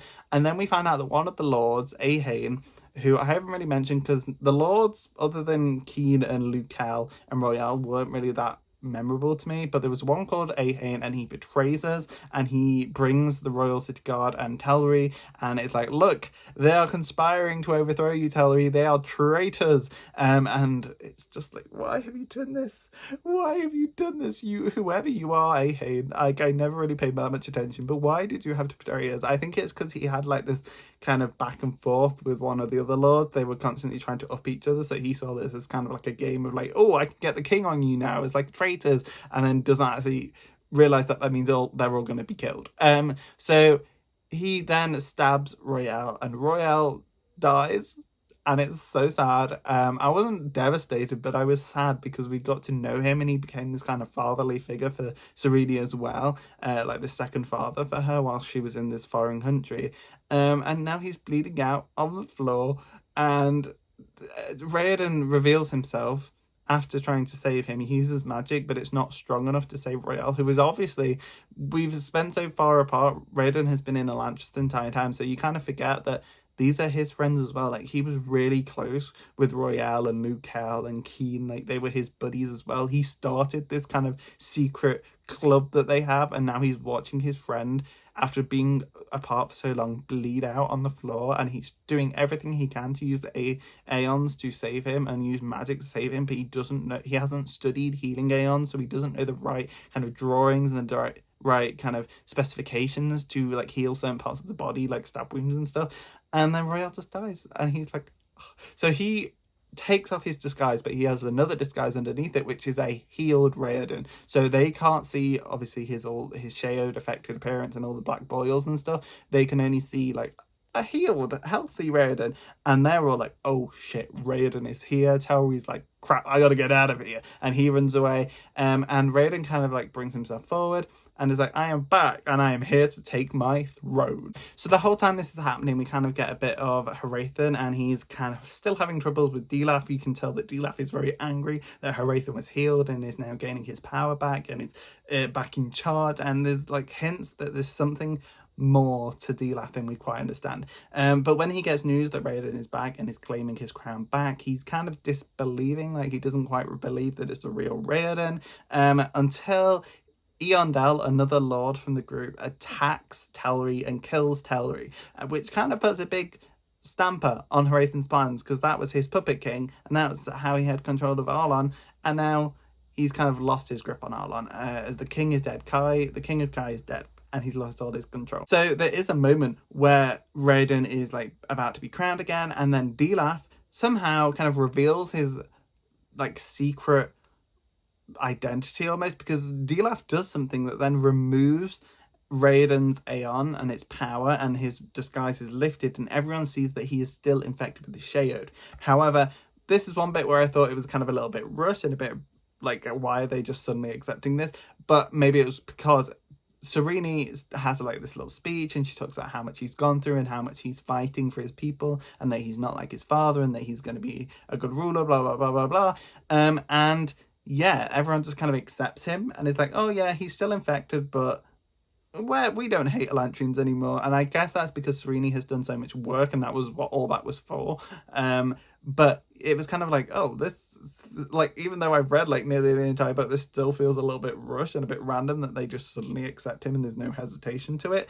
That was also backed by something I didn't mention. When Iden did like his last law after his death, he mentioned that anyone that had a title at the minute wouldn't lose it, and that's why they're all kind of like back in that kind of hereditary line, because they're like, oh, we won't lose our places, at least it won't be based on wealth, so even if we get poor, we'll still have our like titles.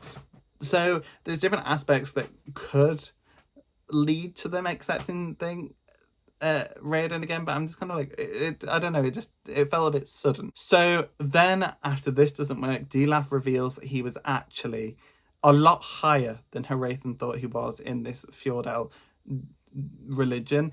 He is a part of the Order of the Bone, which is the warrior monks that were kind of hinted at earlier, that I thought perhaps was going to have a fight with the court women when they learn to fence.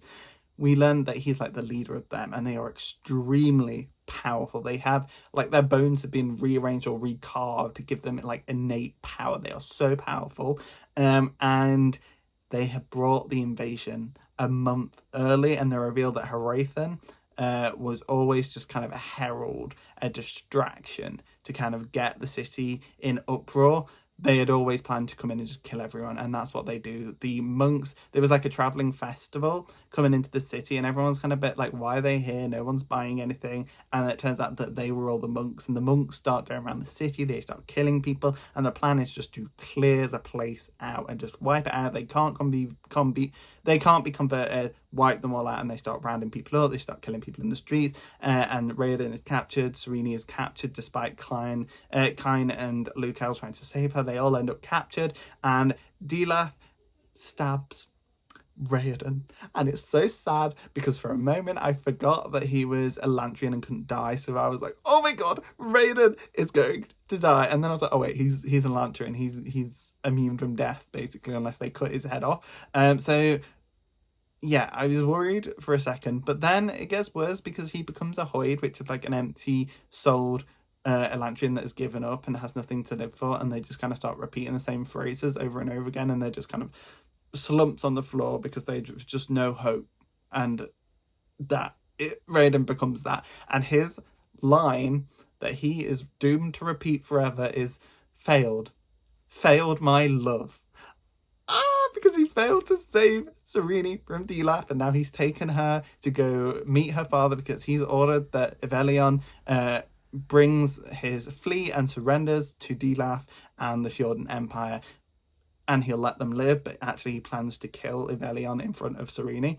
And obviously Evelion doesn't have this, and he goes, you have an hour to meet me. And Raiden tried to stop it and he died. Well, he got stabbed, and it's so sad. So Dilaf has taken Serene and he's going off to kill the dad, and Raiden's left behind on the floor. Out comes Galladon and Katran, who have the best intentions, bless them, but they start taking Raiden back to the magic pool that we found earlier that I think I forgot to mention. Oops, there's a magic pool. They find out that one of the Hoid in the hall in the new Elantris that they keep was actually an original Elantrian, and he takes them to this pool, and they put him in the pool and he kind of dissolves, and it's like this magic pool of like ending an Elantrian's life. They kind of dissolve back into the door. Raiden made Galladon promise him that if he became a Hoid, Galladon would take Raiden and put him in this pool because he didn't want to suffer as a Hoid forever. So Galladon is just upholding that promise, and it's just like, no, we can bring him back. We need him back. Please don't put him in the pool, because if you put him in the pool, we're never going to have him back. He's going to be gone forever, and we're not going to be able to do anything. Please don't put him in the pool. And then Galladon and Katran just take him to the pool, and they nearly put him in. And then Galladon kind of comes back to himself, like a surge at the door or whatever comes through him, and he remembers himself, and he finds the power within him, and he pushes Galladon off him. But he still falls into the pool. So there's like a moment of like, oh no, we were about to get him back. But then he stands up again. And the door is, he's been healed. He's back. And he figures out, he comes to the revelation that Elantris and Kai were drawn in the shape of an Aeon. And he now has a mission to complete that Aeon. There's something missing. He needs to add the chasm into the city. So he runs back to the city and he does this. And Katran and Galladon are defending him. And Katran gets her head cut off, which is the only way to kill an Elantrian other than to burn them. And she dies for good. But he manages to complete the Aeon, and it brings back the new Elantrians. But we'll get back to that in a second, because everything is just in chaos. And there's a point where it was like I was getting 30 pages towards the end of the book, and everyone, so the monks were rounding up all the citizens. They were rounding up Lukel and Kyne and Kyne's family, and they were leading them into Elantris, where they'd slaughtered all the new Elantrians and everyone that we'd know, Mare, Mareshi, all the people that we knew they'd slaughtered. They'd put them on pyres. They were going to burn all the new Elantrians. They were going to kill all just the general citizens of Kai. We saw Lukel like threaten whether he fought back or not, and he does end up deciding to fight back with like a table leg against the monks, which obviously isn't very effective. We see this Shindo guy, who I can't remember the name of, but he's doing some kind of like weird warm-up ritual, which we'd seen him do with the women of the court when they were learning defense. fence, he kind of showed them this. And he does it again, and then he manages to single-handedly kill one of these like really powerful monks. But we tried to fight back. Women of the court fight the monks. It happened. Women versus monks. We saw it happen, but they all basically get slaughtered, including the Queen of Elantris that was married to Aedan, because obviously the monks are just really powerful. A couple of people with like a table leg and a couple mismatched weapons aren't going to be any problem for them, so they all basically end up dying.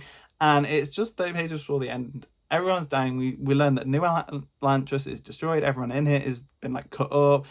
We get like a glimpse of the people that we know. I can't remember who specifically, but the cleaner guy had had his arms and legs cut off. One of them had had his face smashed in, and you're kind of left in this position where you don't know which ones have survived and which ones have not, which ones have been burned already, which ones have had their heads cut off and stuff, and you just don't know what's happened to all these people that you've grown to love. There's just so much despair that I was just so angry at Brandon Sanderson that I just started writing like, "You evil bastard" at the top of the book. Like, I was so angry at him. He was like, first, I was like, I fucking hate you right now, dude.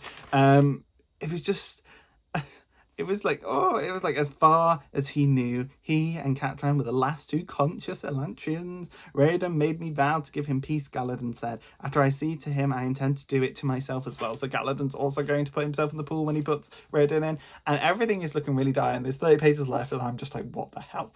What the hell is happening? Why is everything? Is this book going to end in like a similar way to Rubicon by J.S. Jews, where it's just like, I'm not going to spoil that book, but it's just like all doom and gloom, and it's like, we need a happy ending, okay? I can't have this book end and everyone I love and have learned to care for die, because if this was some kind of like setup book for a future book that was basically like under the Fjordan Empire that now ruled kind of a continent, and this was kind of like a glimpse to how they did that, and it was like a prequel to that or somehow, I would have been so mad. But no, we are okay. So we fix it, okay? So just bear in there with me. Okay, so my last bit for this thing. So if we go back to Raedan, he's been in the pool, he's had this revelation that Elantris and Kai are all just one big Aeon that needs completing and needs the chasm added into them. He does that. Catran dies in the process. Galadon's still alive. Thank God. I was so scared this entire book that Galadon was going to die. I can say now he doesn't, and I'm so glad my boy survived. But yeah, he completes it, and when he does it, it kind of fixes the Sheod, and everyone that was inflicted with the Sheod in a bad way now becomes new Elantrians. They become full-on divine people. They all get white hair, they're all healed, the black boils go away, they're fully transformed into these magical people, and the pyres that the monks had been putting them on to burn them, because previously they'd all been cut up and thrown on pyres, they now walk out of those fires as like these beings, and the monks kind of all retreat back to Dilaf. Dilaf teleports them all and Serene to Teod to kill Evelion. And they walk out the fire, and it's like, oh, thank God they're safe. We don't get any like nod to the specific characters that we knew, like Marashi and stuff. As far as I picked up, we didn't get any revelation anywhere at the end whether they specifically survived, which I found a bit like annoying, that we don't know if they survived or not. We just have to assume that they did, because it's just like, oh yeah, everyone became New Elantrian. Apart from Catran. Catran is the only confirmed death from that group that we have, so I assume the other ones are fine. But yeah, he completes it, and everyone is back, and now he's got his power, and he is told that Serene has been taken to Teod, and Evelion's Evelion, that's how I'm saying her dad's name, I hope it's right, has been taken there.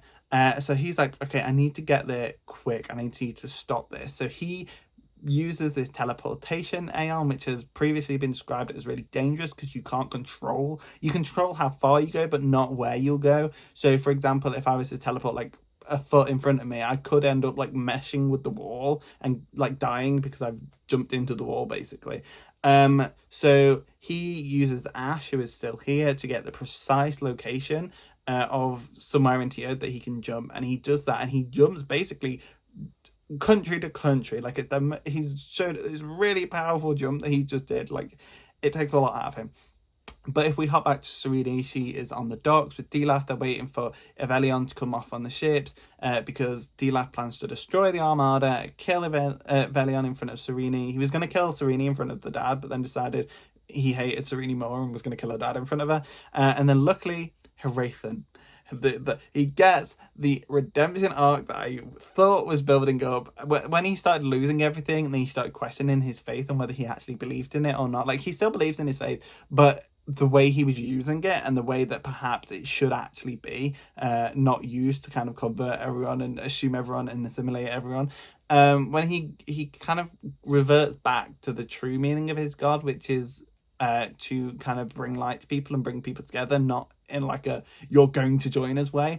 And he steps in and he swoops in and takes Serena away and he rescues her, but all the monks are after them. Raiden jumps in, he starts fighting the monks, he starts fighting Dila, and it's still very dire, and it's still this situation where we're trying to get our characters back together and everyone's scrambling. There's like a couple of pages left and Horathan and Serena are hiding for a monk in a basement, and then they have to make their way to the docks, and it's Galadon and all that jump in as well as backup, and Ash comes. And eventually, Horathan makes the final sacrifice to take on Dilaf because he's the only one powerful enough to do it. And he gets Dilaf and he snaps his neck, and we sort out everyone. The monks, we could sort out all the monks. It got a bit messy towards the end because I was such an emotional mess, and it was like 12 a.m. in the morning. So this is a bit messy conclusion here. But yeah, basically we kill Dilaf. Horathan dies in the process as well. Then we have a wedding. We go back. Everyone's happy. Everyone survived basically apart from Catran and Royale and that, and we have the funerals. Then we have a wedding with Raiden and Serena, and they finally get to live happily ever after together. And it's kind of bittersweet because we have all the funerals and we get the confirmed deaths, and it ends with kind of an allude to Horathan actually being the true hero, which I didn't quite agree with because like he was a villain the entire book. Just because he sacrificed himself to save you does not mean he was always a hero and always a good guy. So that kind of annoyed me. I don't like that trope where we just suddenly forgive all the terrible things that someone has done because they sacrificed themselves at the end of a movie or a book. It's kind of like, I don't like that trope because it's like, no, they did terrible things. He slaughtered an entire country in Dula. Like, we can't just call him a hero because he saved you. Like, that's a very selfish way to view it. So that kind of annoyed me a little bit. I didn't like that he was suddenly praised as the true hero. Like, it wasn't Raiden, it wasn't Serena, it was Horathan. And it's like, yeah, but if the Horathan has never come, perhaps, yeah, Dilaf would have continued to fight, but it wouldn't have been as bad, you know? I don't know, I didn't like that he was praised as a hero and he didn't really do much to be heroic. He was actually the one kind of putting things in a bad way.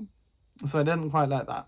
But yeah, it ends with the marriage, and then we have all the post-credit scenes. We have like a lot of like deleted scenes, and then the post-credit scene we have with a guy called Hoyd, who I was watching a Brandon Sanderson video the other day of like a reading order that someone else had suggested, and in that video he mentions that Hoyd is a favorite character of his. So I'm kind of like, okay, clearly this Hoyd guy that has shown up in like the epilogue of this book, like after all the deleted content and the extra stuff, there's like an extra chapter at the very end of it, like a Marvel post-credit scene of this guy called Hoyd, and he's walking up the mountain. He goes to the magical lake and he jumps in the lake and he goes, what did he say? He says, "I love a good puzzle." So he's clearly some kind of like detective, some kind of guy that's going to unravel some kind of mystery. I don't know. And we also get hints of the Shindo guy that I mentioned that was doing the weird kind of funky movements before then taking out like this really lethal monk. And there's like hints that he perhaps is a bigger character than we're led to believe. Maybe he's Hoyd. But yeah, Hoyd jumps in the lake, and then that's the end. And it's like, who is this Hoyd guy? What puzzles he on about? Like, I was so confused. I was like, who is this guy? Like, what's happening?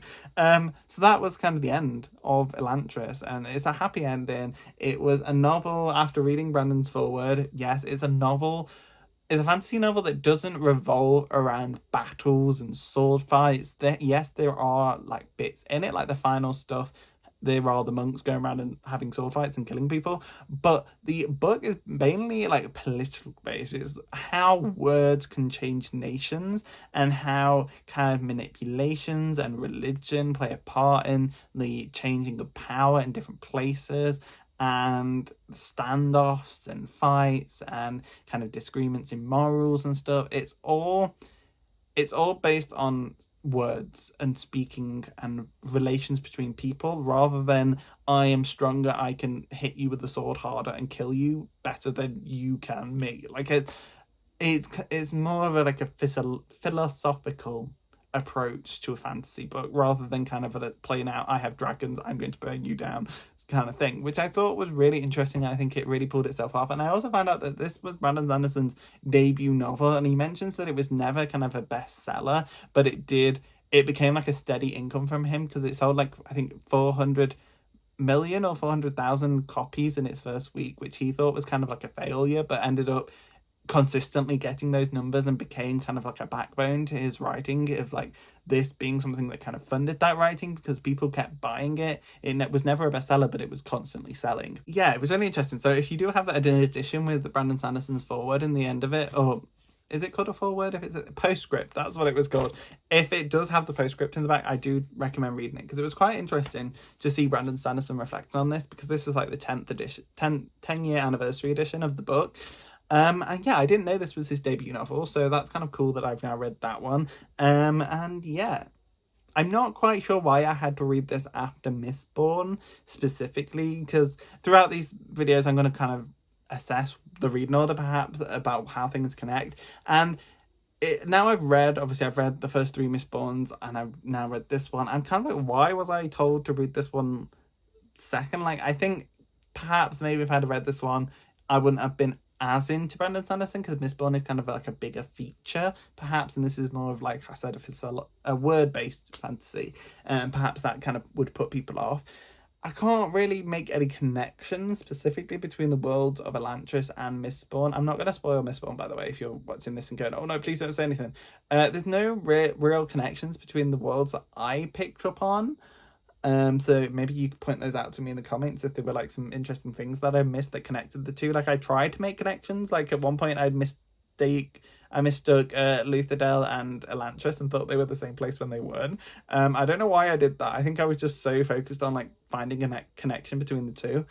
I found like parallels between characters. Like, oftentimes Serene would do something and it would remind me of Vin, or Raiden would do stuff that would remind me of Vin, and I would point that out in like my annotations throughout the book of like, oh, this is like Vin did, oh, this is like Kelsey did, oh, this is like the plan that they had in Mistborn. And I was able to make like parallels like that, but nothing like concrete of in like, this person was in Mistborn, this person is going to appear in a future Mistborn book, or this person, it was supposed to die in this one, has now shown up in this one. Maybe that's the Hoyd connection, and it's like the end of the first Avengers film, or the end of Hulk or whatever it was, when Iron Man shows up. Maybe Hoyd is like the Iron Man of this thing. I don't know. I didn't really understand the connections. So point those out to me in the description if you knew any like direct things that I missed in this book specifically. Don't put spoilers for anything in the future, please. Okay, so to wrap up this kind of Elantris discussion, I still have 2 novellas, short stories that I'm going to read in this video. So I'm going to be talking about the Emperor's Soul and the Hope of Elantris in this video as well. So they'll come after this. They're only short, but I want to kind of, they are a part of the Elantris storyline from what my reading order says, so I'm going to be including those in this video. But final thoughts on the book Elantris. I really enjoyed it. This was my first complete book of 2026, and it was a 5 stars for me, because I could easily have marked it 4 stars because there were things about it that perhaps would put me off. Like, oftentimes in the chapters I got a little bit bored towards the start because it didn't feel like much was happening outside of Raoden's POV. So we'd get Hrathen and Serene POVs back to back, and then it felt like nothing was progressing, nothing was happening. So oftentimes I felt a little bit bored and my annotations slowed down, and I feel like the plot was very heavily focused on Raoden being the most interesting character. Eventually Serene does build herself up. Like, throughout the book she's steadily like, I like her, but it's not till like the very end where it's like, oh my god, she's a badass, I love her. Whereas with Raoden it was like immediate, like, I love this guy, he's amazing, and that was throughout. Hrathen I never really cared for, and maybe that affected why I didn't really like the ending of like, he was the hero all along, like he was the ultimate hero, not us. And I'm like, was he though? Was he? But we've already spoken about that. But yeah, overall thoughts, like I said, 5 stars, my first book of 2026. I'm really excited to get into more of Brandon Sanderson's world. I'm so excited just to have caught up on the Cosmere, because I feel like I'm missing out on so much stuff. And like, once I've caught up on stuff, I'll feel safe to watch YouTube videos, and I can't wait to watch all the YouTube videos about how things connect. But yeah, I don't really know what to say other than I really enjoyed it. It was 5 stars. I liked kind of the word-based fantasy rather than the sword-based. I like the characters. Raoden was my favourite, then Serene, and then Hrathen. Dilaf was such an interesting villain, and I like kind of the reveal there, like him being more powerful, and the invasion was brought forward. I kind of would have liked to have seen a bit more of Warren, like the big boss, but he never really showed up. So I'm perhaps thinking, is he going to show up in a future one? Is he going to be in the Max and Wayne Mistborn Era 2 books? I kind of had a hint from Cindy, who I was talking to on Instagram, who's read all these books, because this was her favourite Brandon Sanderson book, and she mentions Serene, and she's like, oh, have you read Max and Wayne yet? And I'm like, okay, so Serene shows up in those books then, maybe, if you're like connecting the two, because you're asking about Serene and then asking if I've read Max and Wayne, so I'm kind of like, so is she in those? But no, I really hope we see some of these characters in the future. Like, I hope this isn't the only kind of appearance of characters such as Gallard, and I really enjoyed Gallard, and I really hope we see more of him. Raiden, loved Raiden. Want more of Raiden. Serene would love to see more of now that she is a badass. I would like to see more of her. I would like to see her interacting with like Doxson and stuff from the previous like first Mistborn books. But yeah, it just depends on where this is set and when this is set, because obviously some characters might not meet these ones. But yeah, I would really love to see the characters in future books. Maybe, I was going to say maybe not Horathan, but he's dead, so we're good with him, unless there's like a earlier story, or like a prequel kind of thing. But no, I'm interested to see where our short story is going to take us. So yeah, like I said, the rest of this video, there's going to be 2 short stories. I probably won't talk about them for long because they are really short. But I'm going to be using the Arcanum Unbounded, and I'm going to be reading The Emperor's Soul, which is quite a chunky one. Like, it is, look how thick it is. Like, it's a thick novella. But I'm going to be reading that, and then I'm also going to be reading The Hope of Elantris, which is very short. It's about 10 pages long, like that big. So I think I'll read that one first, maybe.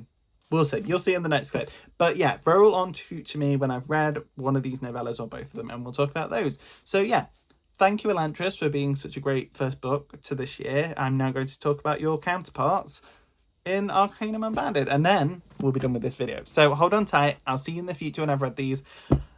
Hopefully they're good. Hopefully they add things. Hopefully we see Raiden and Serena again. I don't really have any predictions about what's going to happen. I think the Emperor's Soul one is more of like an aside. Like, I don't think it follows directly on from Elantris, but I think the Hope of Elantris does follow on or have these characters. I think the Emperor's Soul is going to be something else. I have that vibe about it. But yeah, because there's no emperor in this book, so I'm like, whose soul is this? Maybe it's going to be like the original Emperor of Elantris or something. I don't know, but I've been told to read it with Elantris, so it must connect somehow. But yeah, let's get on to the short stories now. See you in the future.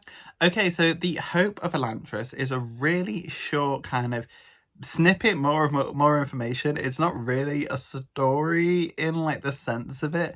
But basically it fills in the question of what was Ash doing between the fall of New Elantris and helping Raiden and the gang. And it also fills in the information of like what happened to the kids, because I think that was a question that I posed towards the end of Elantris, when New Elantris gets attacked and they're all getting slaughtered, and I'm like, what about the kids? This fills this in, surprisingly. So in the postscripts that Sanderson does after each of these kind of short stories that he includes in the Arcanum Unbounded, he mentions that he wrote this as like kind of an ode to one of his first fans almost. So his wife is a teacher, and she was doing book reports, and one of her students did a book report of Elantris without knowing that the teacher was married to the author. So he kind of created this story as kind of a little thank you to that fan, and named the character after her. The character is called Matisse, Matisse, Matisse, I don't know. But yeah, we learn some stuff in this kind of few pages. It starts off with Raiden and Serene talking to Ash and going, hey, what were you doing? And then Ash tells us what he was doing. But just before Ash starts to talk about what he was doing, we learn that Serene is pregnant with Raiden's child. So they have fully got together. They have moved on from the hell that was Elantris, and they got together and they've got their official marriage, and now they're having a child, and I'm so happy for them. And I'm wondering whether this is just kind of like a nice little bow to put on their relationship and like the characters of Elantris.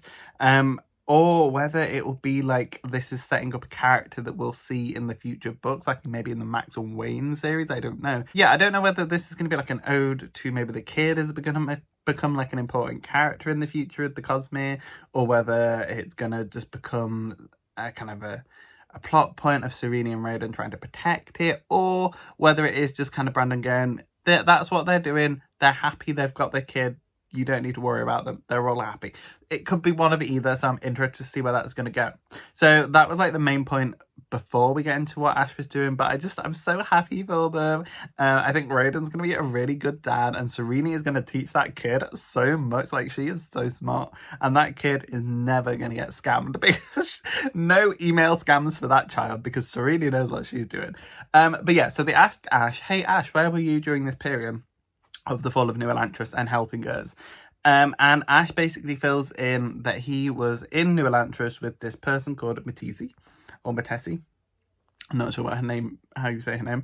And he helped her get the children of New Elantris to safety, as the kind of monk warriors and the city guard came in and started slaughtering all the New Elantrians. And they basically hid all of the kids in Galadon's library, and it's kind of the journey to get them there. It's not really long, but it's kind of got a few little bit of action sequences in it of the guards like rushing in and the tension building, trying to get these kids out. And yeah, it was a cute little short story. I don't really have much else to say about it. Like, the main thing for me was learning that Serene's pregnant and that there's a child, and wondering if we'll see it in the future.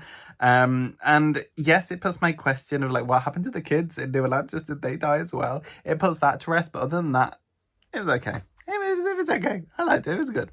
Okay, then we'll move on to the novella, The Emperor's Soul, which was a lot more detailed. It had its own plot, a bunch of new characters and motivations, and a new kind of more newish magic system.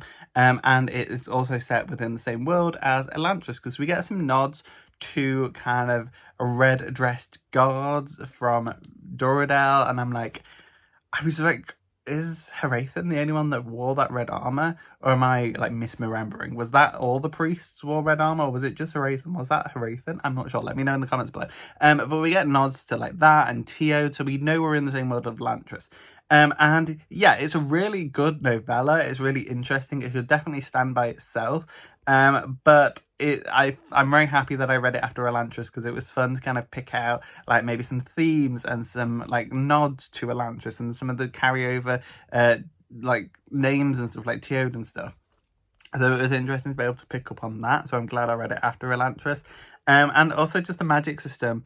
It is different in the sense that it's kind of this magic system where, yes, you draw sigils and stuff, but unlike Elantris, because in Elantris, the magic system is it's all based on like the country of Arlon, and having the drawing is Arlon, and then you add details to it. Whereas in here, it's more of just kind of generalized symbols, and the more kind of fine detail you put in is the more specific it gets. And it kind of, rather than doing things like blasting fire, it alters the reality of an item or of a thing that it's on. So for example, if there's a door you want to permanently be shut so no one can get in, you could draw a rune on it, and you could basically rewrite the history of the door to say, oh, it's been heavily water damaged, the hinges are very rusty, and they've gone solid, and all that. And basically that then rewrites the history of the door to make that so the door is stuck. That's kind of my example of how the magic system works. So yeah, there's a lot of kind of similar themes and ideas from Elantris, but in kind of a new setting with the new twists to it. So it's still quite interesting. So the bare bones of the plot is there's a king, there's an emperor, I should say, and he was kind of fatally injured in an assassination attempt, and his soul is broken, and his court people are called arbiters, and they are trying to rule in his stead, and they are struggling because they've got a set period of 90 days until people are going to start questioning, why is the king not better yet? Because at the minute they're saying he's ill, he can't do public appearances, he's just recovering, but soon they're going to have to show him. So they need to kind of bring him back, as whether it be him or whether it be a puppet king that they can use. They need him, otherwise they're going to lose all their power and wealth as well, and they don't want that, because they are as well as being like for the Empire, they're also very self-serving, and we get kind of different extremes of that within the Council of the Arbiters. So they employ the skills of our main character, who is called Shai, or Shay, Shai, Shai, I'm going to say, who has been imprisoned because she is what we call a forger, who is someone that can use this magic. And it's kind of a satire almost, in the way that he sets it up of like, the forgers are illegal, but when we do it, it's not illegal because they have people in their court who do the same magic, but they just have a different title and they do it a slightly different way. So it's not illegal. It's basically the same as like banning cleaners. Like, cleaners are illegal, but we have janitors, so it's slightly different. So we're not breaking the law, and it's like kind of, I just thought that was kind of a funny satire. So they employed the skills of Shai, and they basically say that you need to create some kind of sigil that's never been done before. It's very, very unorthodox to do sigils on living people. And they say you've got 90 days, and that's it. We're going to kill you if you don't do it in 90 days. To get some semblance of the Emperor back onto his feet. And there's some specific court members. There's one called Frava, Frava, who is more inclined to want to be able to use the Emperor as a puppet. She wants Shai to put like back doors into the rune so that he's more susceptible to what Frava suggests. And she's kind of like the main antagonist of this story. And yeah, so they give her 90 days to do this. They lock her in a room. They have this kind of blood sealer dude that does like blood magic, and he draws like a rune on the door with her blood so it traps her. Like if she leaves, there's going to be like these bone monsters that are just suddenly become aware and they start chasing her and killing her. So she can't leave the room because of that. And he reseals this door every morning. So they lock her in this room and they go and that. And then the story follows the days passing, and we see kind of the trials and tribulation of Shai creating this rune.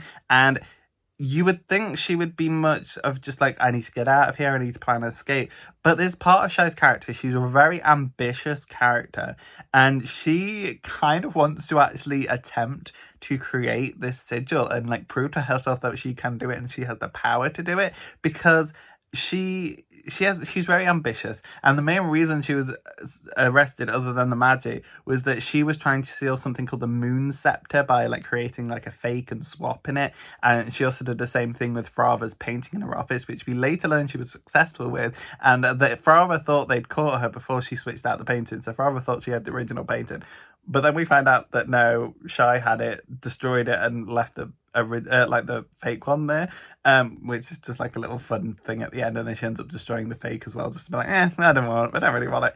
But yeah, she's very ambitious, and I found that really interesting. And she's kind of similar to Serena, in which she's kind of clever, and she's always thinking ahead about how to kind of get around things, get around people, because Frava is constantly throwing challenges throughout these trials of trying to like take her notebook and all her work to see if her forgers on the side can recreate it so that she can just get rid of Shai and not have to have her. So Shai has to constantly kind of overcomplicate her own notes, make things not make sense, try and really complicate it all and be one step ahead, to try and combat this and stay safe where she is. And she's a very like sly and conniving character. She's so clever. And I just love that she's always one step ahead. Like sometimes it gets to the point where you think, oh no, she's been caught out. Like how can she get past this? And then it's like, oh shit, she knew it. How did she do this? So I just love smart characters in books. They're just so fun, especially when you can't predict what they're doing. Like sometimes you have a smart character, but they're kind of on the same intellect as the reader, so that yeah, the reader knows they're going to do this. And then sometimes you have smart characters where even the readers like can't kind of guess where it's going. And I felt Shai was one of these characters. So I really hope after this novella that she does come back. But yeah, she works on this sigil. She's working with another guy, another arbiter, who I just need to get the name of because I can't remember what his name was. It was like Galatona or something like that. Galatona. There's no L. Galatona. It's Gaotona. Gaotona. Sanderson uses all these bloody complicated names. But yeah, he is kind of a more friendly arbiter, and he's kind of a grandfather figure, and he kind of becomes a grandfather figure for her. They don't have like a strong paternal friendship. Like, they're not friends, but kind of they work together because he was close friends with the Emperor, and he wants as close a replica to the Emperor as possible. He wants this replica to be authentic, so it's not going to be like someone's tool to take over the Empire and stuff, because he still likes the Emperor and stuff like that. So he is kind of like the guinea pig for Shy, who's testing all these different symbols on him, trying to correct them, because basically she has to learn the history of the Emperor, because part of being able to rewrite the history of an object is knowing its current history. So she's reading all these biographies, she's having Gaetona tell her personal stories about him, because she needs someone that knows the Emperor to be able to talk to her about it, and he volunteers himself. So they have all these meetings, she's trying different sigils to see if she can kind of persuade his mind to believe certain things. It's hard to explain, but yeah, so they have all that, and then skipping towards the end of it, the end kind of climaxes with Shy is very close to finishing the sigil. She's about done it, and Frava is not having it, and she kind of wants her gone. So she sends the guard in, and I can't remember whether I've mixed it up in my head, but she sends the guard in, and like the blood seal guy in, and then Shy tricks him, and she puts a sigil under the bed to say that the floor's like really knackered and broken, and he ends up falling through the floor after like a little bit of a scuff. He goes onto the bed and he falls through the floor, and he's out of the room, and he's injured or whatever, and he's not had time to fix the sigil. So she then runs out. But then the issue, so she runs out of the room because she thinks he's not renewed the sigil by putting fresh blood on it, because she's managed to trick him into falling into this hole. She runs to the Emperor's room past all these guards. I say run. She very smartly walks, because she's like, there's nothing more suspicious than someone running through the halls. So she's just kind of casually walking through. But she was running through the halls. She gets the Emperor, she puts the sigil on him, and she found out that it works. And that is kind of all like the celebration she needed. She just wanted to know if she wants to escape, but she wanted to know if her work worked as well, because she's a hard worker. So she puts it on him, and he comes to life, and he's just normal again. There's something a bit sinister about him. We get through the writing side of things, we get kind of a theme of like he feels a bit sinister almost, and there's very sinister. I don't know if you saw that as well towards the end of the thing, but I felt a very sinister feeling towards the end of the novella, where it's like I feel like he's going to be an issue in future books, like this new Emperor guy. I have his name. So the Emperor is called Ashravan. I knew his name. I had it written down. I just had to look. But Ashravan basically is very thankful to be back to normal. Normal is obviously not his old self. He's a copy, but he has basically all the memories that Shy has maybe been able to put into this thing. And he tells her, look, I'll overlook it. You go. Thank you for your help. You need to leave now.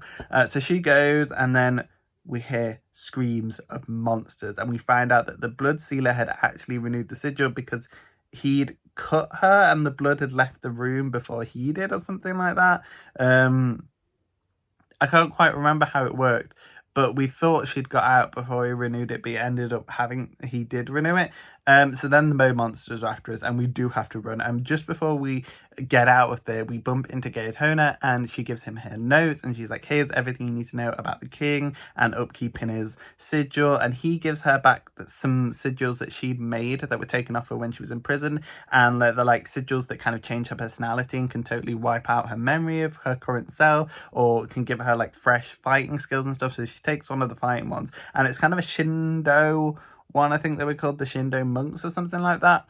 And it's like this kind of race that we heard about in Elantris as well, and they were very mysterious. There was one that was getting rounded up with the Kai people, and he like defeats a monk by himself, and everyone's like, oh, Shindo, what? They're the magic people, and we kind of get hints that they're going to be more important somewhere else. And then we see another one here, or we don't see another one. We see her take on the personality of one, so they're definitely going to come up again, probably in the Max and Wayne, the Shindo people, or the Shindo fighting style. I don't know.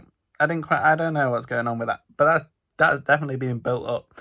So she has that, and then she fights off the monsters, and she kind of rips out their bones, which managed to destroy them. She takes out Frava's like bodyguard guy, and she steals his horse, and then she escapes with Frava's painting. Even though it was a fake, she wanted it back, and she destroyed it anyway, just to have the final laugh. And then we see her on like a hillside looking up at the Empire as the Emperor's brought back, and everyone's cheering for him, and she's like, oh my god, that guy on the throne, I made him. I made him. He is a work of my art, and she's just proud to know that she has that power.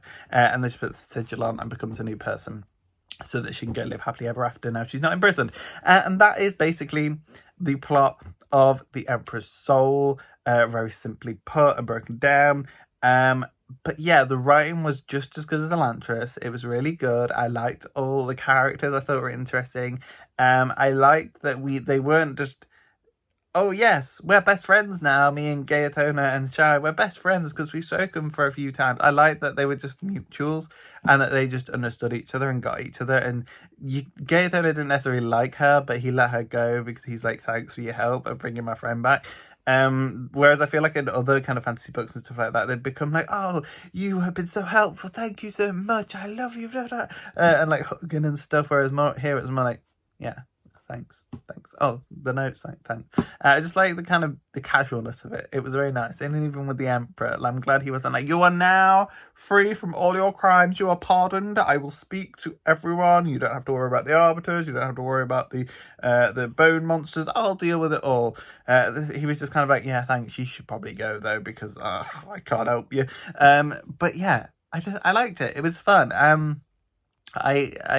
I feel a bit weird kind of ranking it of like, I liked it more than Elantris because obviously it's such a small kind of novella compared to a full-size novel, but I did like it. I liked it.